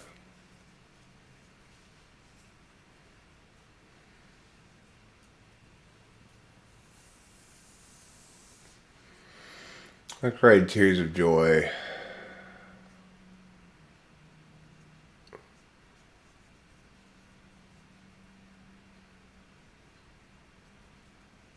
I cried tears of joy when, in Utah, when I was alone in a hotel room and I received a message on my phone that it was the day after because they held the results because of competitive reasons, but they held releasing the results until the next day, and I found out that my kids had beaten my former employer and Scott Wheeler's kids. My kids had beaten Scott Wheeler's kids. Because my former employer, I fucked up. I said, you think you're going to succeed in this endeavor without me? You're fucking crazy. Generally people are replaceable, except coaches and stars, like star athletes. You can't replace fucking, you can't replace Alabama head coach, whose name is escaping me for the moment, with some other person and expect it to be the same, right? Well, what I told her though is, you can't replace me. The only way you're going to replace me is if you went and got Scott Wheeler back. Well, that's exactly what she did. After trying her way with some other people at first, a couple of other people, she finally followed my advice and went and paid Scott Wheeler, like, basically the same amount of money she was paying me when I was working like 60 hours a week and had multiple hats to wear. But he was just doing part-time and just coaching the teams. She had to pay him what she was paying me to be the director of the whole school. But then I beat his kids anyway. I beat Kudos because I'm smarter than an ESTJ. He may be a better coach across the board, but he's not going to ever beat me, right? There's no way any ESTJ, even Scott Wheeler, can beat me at debate. So, I mean, it was as easy as this.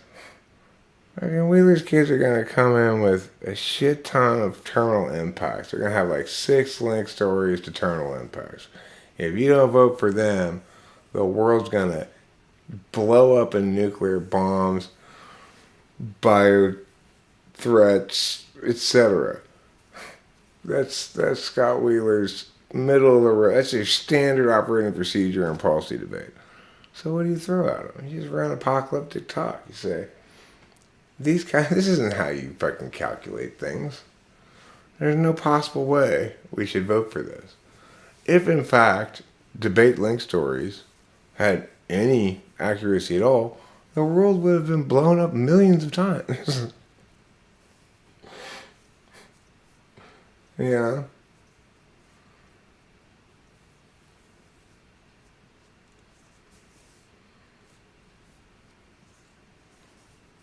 Kudos can suck my ass.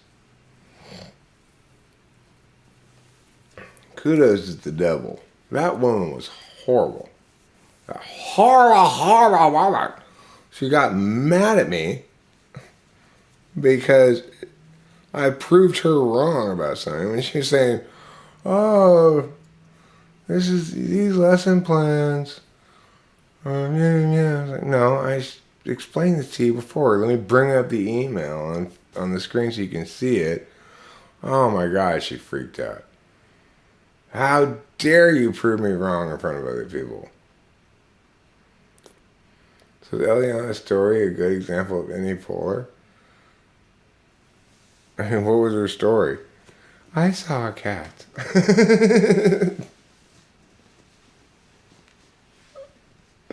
I'm just kidding. She probably got her feelings hurt earlier when I was making jokes about any PoLR. So I shouldn't make jokes about any PoLR. They don't have a lot to say, any PoLR people, you know? But any fifth people don't have a lot to say either. You know, sometimes they do, sometimes they don't. Then they're more capable of coming up with shit to say. They feel like they need to say stuff, but when you get to know an INFJ, they're pretty quiet.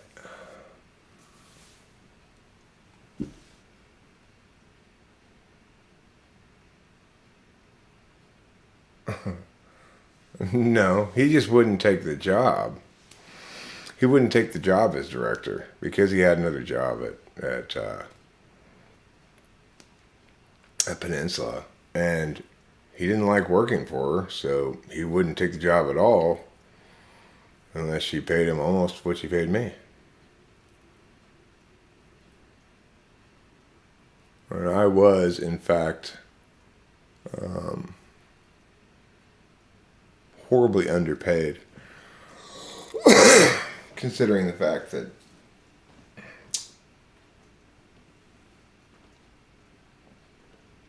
she started out with a concept of a school that taught leadership skills, came to me and I said, no, that's stupid. Let's make this the most successful debate school in the country. And did. And I hired Scott Wheeler as part of that process. And I learned a lot from him. You know, he knew a lot more about debate than I did. He still does. In terms of, like, what's a thumper? Well, it's a new term that people use to mean a certain kind of extension of a rebuttal of a certain kind, right? So it's like I'm not as up to date as he is on all the lingo and stuff like that. But, you know, a lot of what I know I learned from him. But it didn't matter. Before I knew anything about coaching debate, before I hired Scott Wheeler, right out the gate, my debaters were winning. Right out the gate. Because what I have that Scott Wheeler will never have is genius. So I'm a genius about this kind of stuff. He is a professional. He's a consummate professional. But he's not a genius. And so that's why his kids won't beat mine if mine do what I tell them. So Jeffrey, right now, hilariously, already has qualified for TOC. He's in high school. He got his 2 TOC bids already, which is hard to do before Christmas. It's pretty fucking hard to do. But guess who he keeps losing to? Scott Wheeler's kids. And Jeffrey's partner is, like most debaters who are any good, stubborn and believes himself to be the genius, right?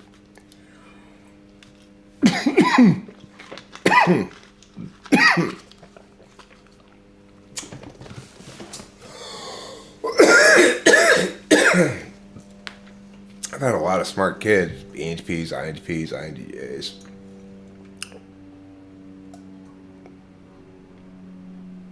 I met a lot of smart coaches, right? ENTPs, INTPs. None of them are as good at it as I am. It's the truth. It took me a long time to accept that.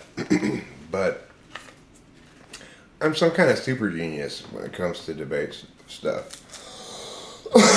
Even among the smartest people in the world, debate coaches, I'm better than them.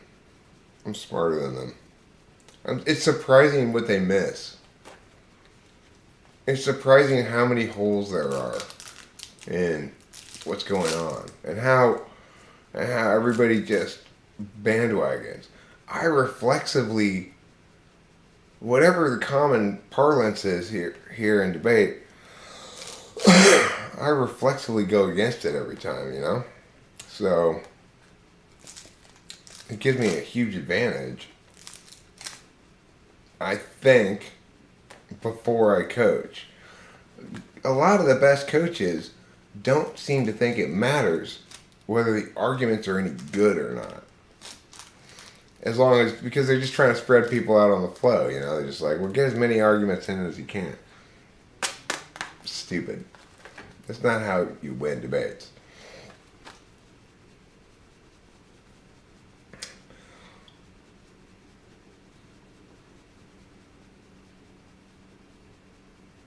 It's like Jeffrey asked me how to deal with this CAPK he ran against, which is a capitalism critique. It's funny what people never think of, right? Well, ask them where they got that laptop they're reading off of. Did they make it themselves? Did they barter for it? Ask them how they got here. Ask them where they got that suit they're wearing. Ask them if they go to a public school. Because public schools don't exist if you don't have any tax revenue to pay for them.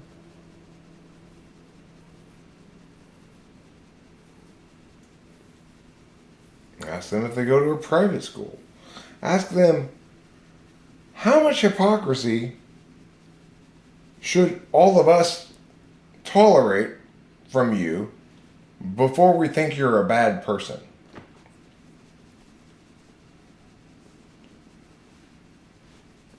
After all, your parents have hired private debate coaches to give you this strategic advantage and provide you with this capitalism critique that they've gathered all the cards and wrote for you.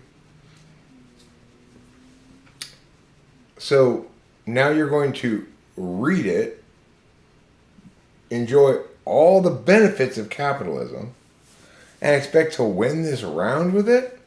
You absolute loathsome scumbag.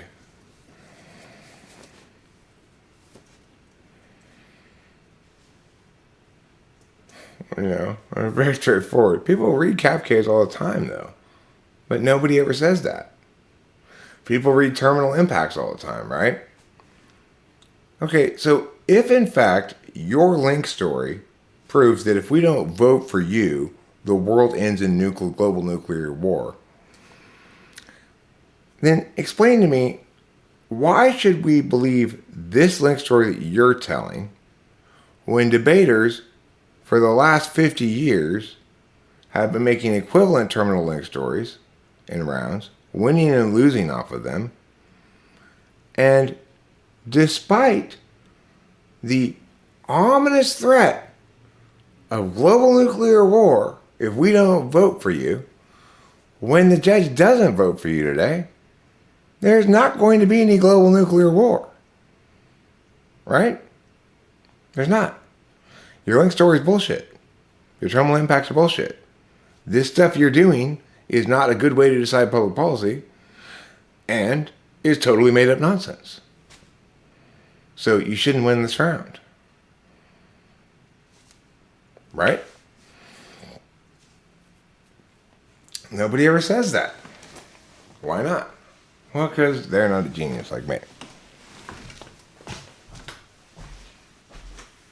It doesn't take a genius to think of that, but it takes a genius to think of things like that every fucking time.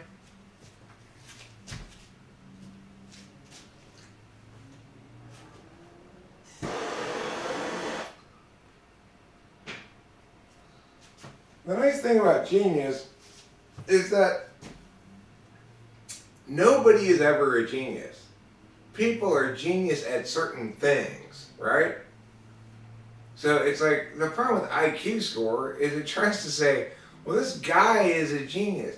You can't be a genius. You can just be genius at doing certain things.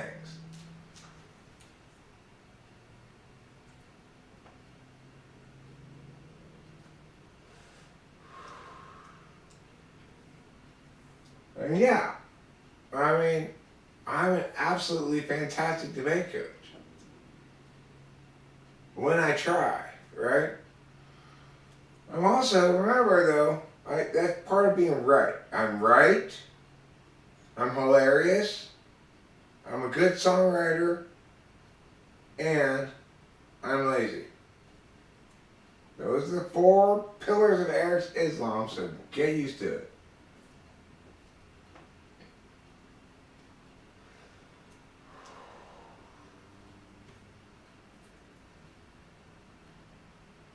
The thing is, Scott Wheeler is a testimony to just how effective no intuition can be.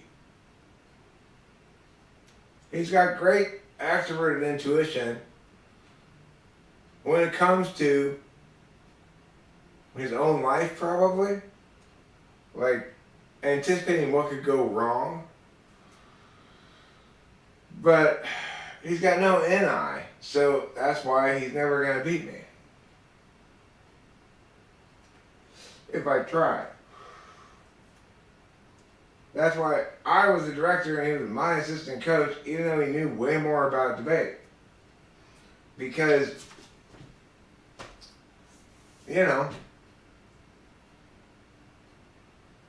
being the visionary's not a very easy job. Not very many people can do it.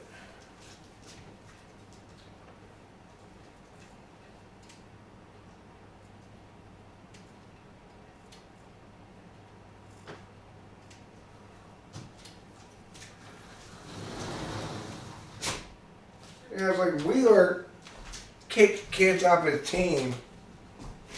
The last term Jeffrey went to because they committed the crime of not staying to watch out rounds after they'd been eliminated. What a fucking dick.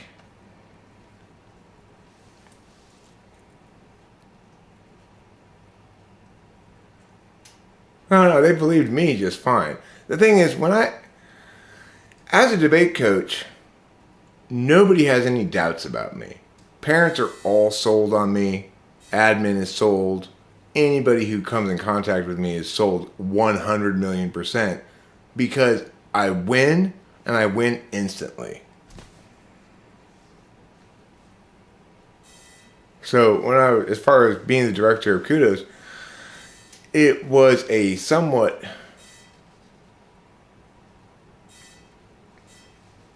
horrible job in some ways because I had to do all this other stuff besides coach debate. But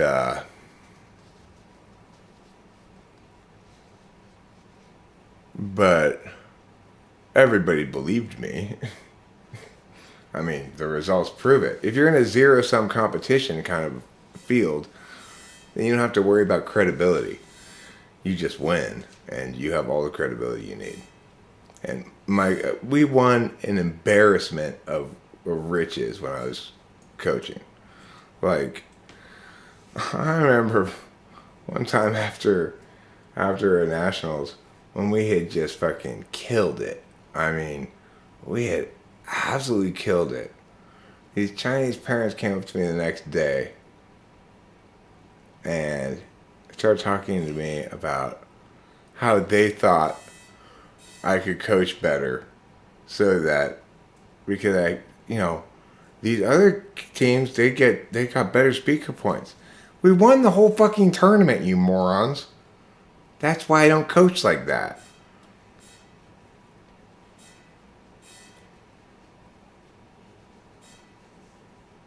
But it's bullshit? What part of it's bullshit? The winning? The legitimacy? The fact that it's zero sum and therefore I don't have to be nice to get credibility? I just have to win? What part of it's bullshit, Jeff Shaw? That I did so? It's not bullshit at all. Not any speculative bullshit. Shad says he remembers. Because he knows me in real life.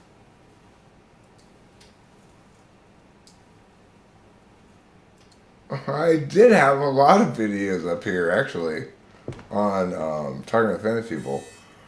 But when YouTube freaked out about, like, child exploitation stuff, I recently gotten a strike for bullying C.S. Joseph, so I kind of like panicked and deleted all the videos that had any minors in them. Pretty much, most of them. Of course, none of them were at all bad. It's like my kids doing like rebuttal speeches and stuff, right? But I didn't want to have any problems with YouTube, so I just took them down.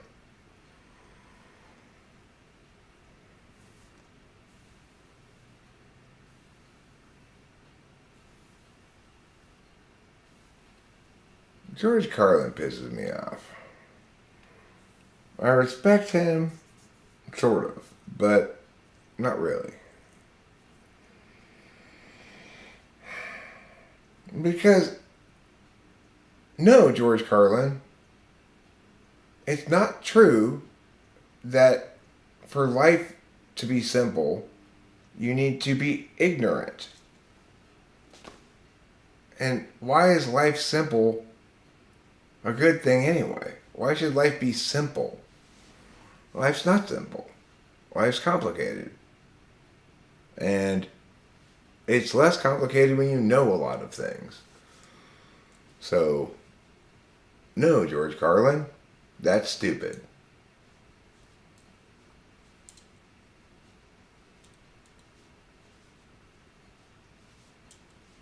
I'm so mentally stable, it's insane.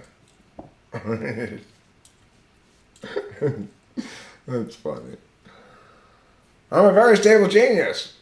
Like when Trump says it, it's laughably insane. When I say it, it's 100% accurate. I don't say that. I haven't said that, but I am very stable. And, about certain things, I'm quite the genius. About other things, I'm completely retarded, but that's everybody, Oh, now that's a good quote, Winston's mom. Avant-garde is French for bullshit. John Lennon was an ENTP. He wasn't the genius of the Beatles. That was Paul McCartney. But John Lennon was an ENTP, nevertheless.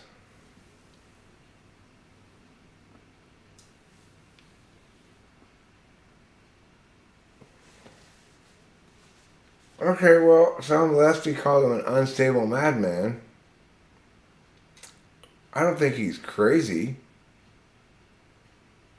And I don't think he's unstable. But he is a very volatile idiot. Right? A very volatile idiot.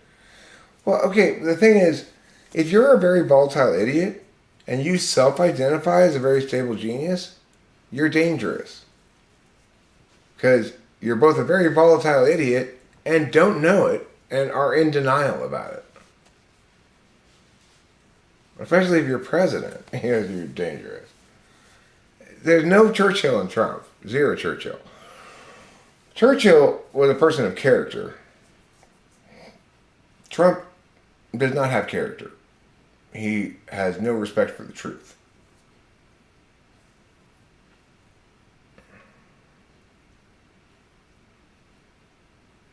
And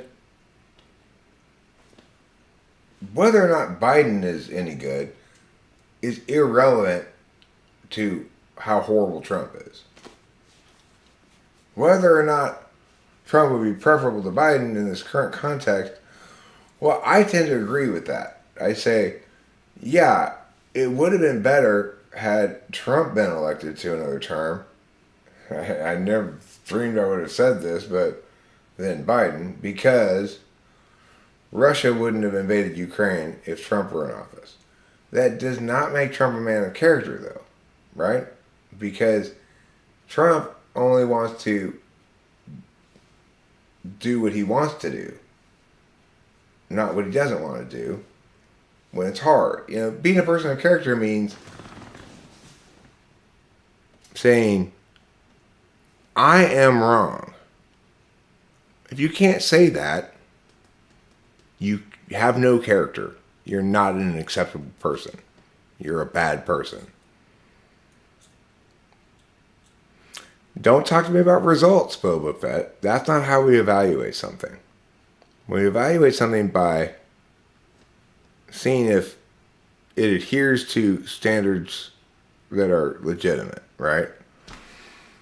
Not by pointing to results and saying, well, like there were these good results, because I could point to, you can point to any number of possible results, and nothing ever happens, right? Like these guys pick up these bad impacts, these guys pick up these good impacts, and it's just a waste of time.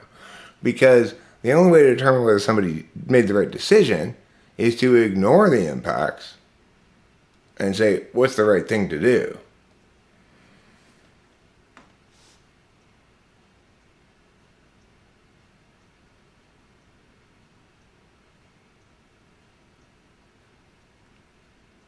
Yeah, I mean, Trump has zero respect for the Constitution, zero respect for checks and balances, zero respect for the office of the presidency and the dignity that it requires. Look at the turnover in his administration. Why does nobody want to work with him? Because he can't say I'm wrong. He doesn't know how to say that. If you're a human being who cannot say, I'm wrong, I was wrong, I'm sorry, here's why I was wrong, and here's what I learned from it, then you are a scumbag and don't deserve to breathe.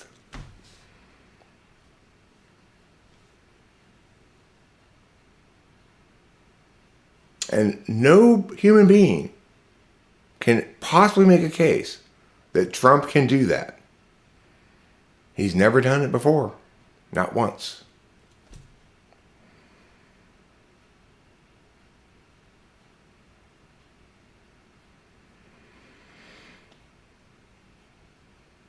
I mean, he did well for himself. He didn't,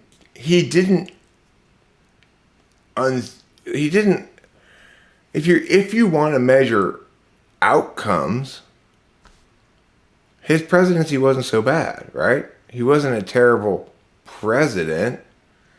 If you're just saying, well, there's these good things, these bad things. He's not a terrible president. He's a terrible person. And therefore shouldn't be president. He has no regard for the Constitution, the rule of law, checks and balances. Therefore definitely should not be president, right? When he swore an oath to uphold the Constitution, he lied. He was lying under oath. It wouldn't be me. I mean, the thing is, the man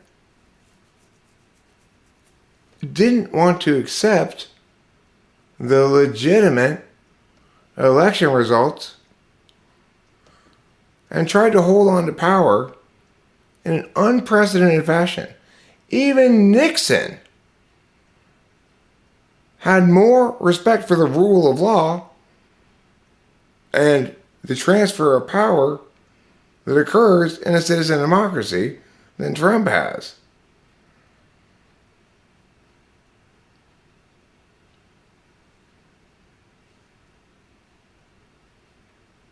He has less respect for the rule of law than Richard Nixon.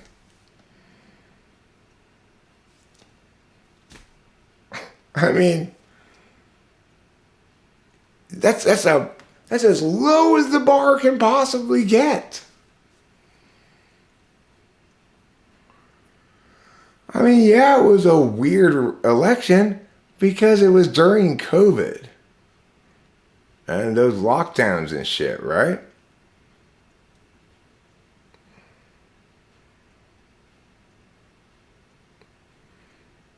But if you think that he didn't lose the election, you're insane.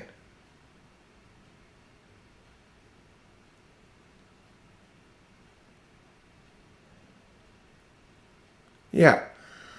Once you're out of office, you don't get to keep all of the stuff that goes along with being president, right? That's the whole point of term limits. He doesn't have a job anymore, Boba Fett. He's not that. Can you imagine if I was still trying to do my old job right now from home? Trying to send emails to the Kudos families and inform them about tournaments and stuff, even though I don't work there anymore? It doesn't work like that. He needs to respect his employers, the citizenry. He's spitting in all of our faces, whether you voted for him or not, when he doesn't respect the decision of the citizens of the United States of America. And, you know, it's like, he never stopped lying. If there were 20,000 people at a rally, he'd say it was 50,000. Right? He never stopped lying. He just lied and lied and lied and lied and lied and lied and lied and lied and lied. So, that makes him a despicable scumbag, and nobody should like him or respect him at all. And if you do, you bought into some bullshit.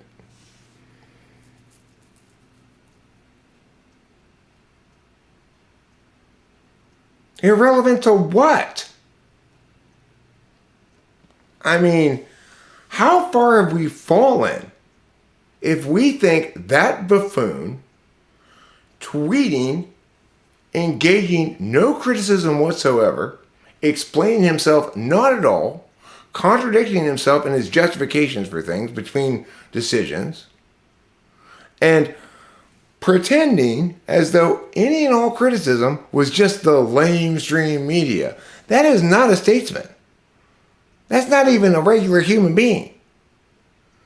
The fact that anybody could think that that would be a good choice for president, it just is the most, you are like, you know, that's just straight up fucking battered woman syndrome. That's not an acceptable human being, let alone president. The guy's a fucking scumbag. And it's like people being like, trying to be on Russia's side when they invade Ukraine. Are you fucking retards?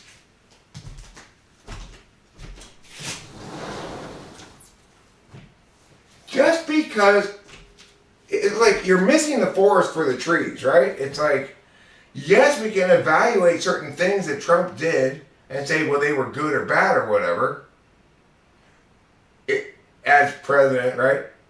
If you ignore the fact that he's taking a dump on your face, you fucking retards.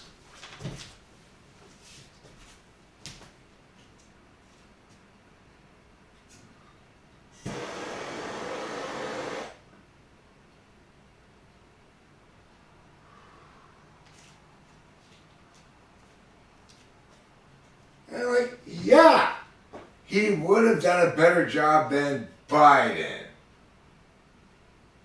who has dementia. Yeah, Trump's a better president than my mom.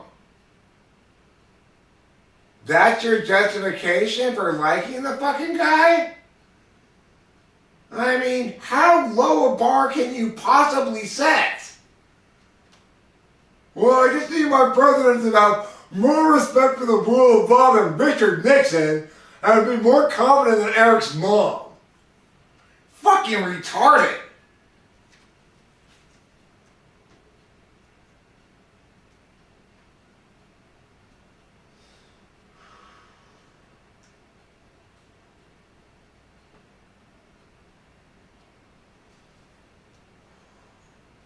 And he doesn't even pass the first standard. He has less respect for rule of law than Richard Nixon. And you fucking retards are still thinking that somehow he was an acceptable candidate for president. How fucking stupid can you possibly be?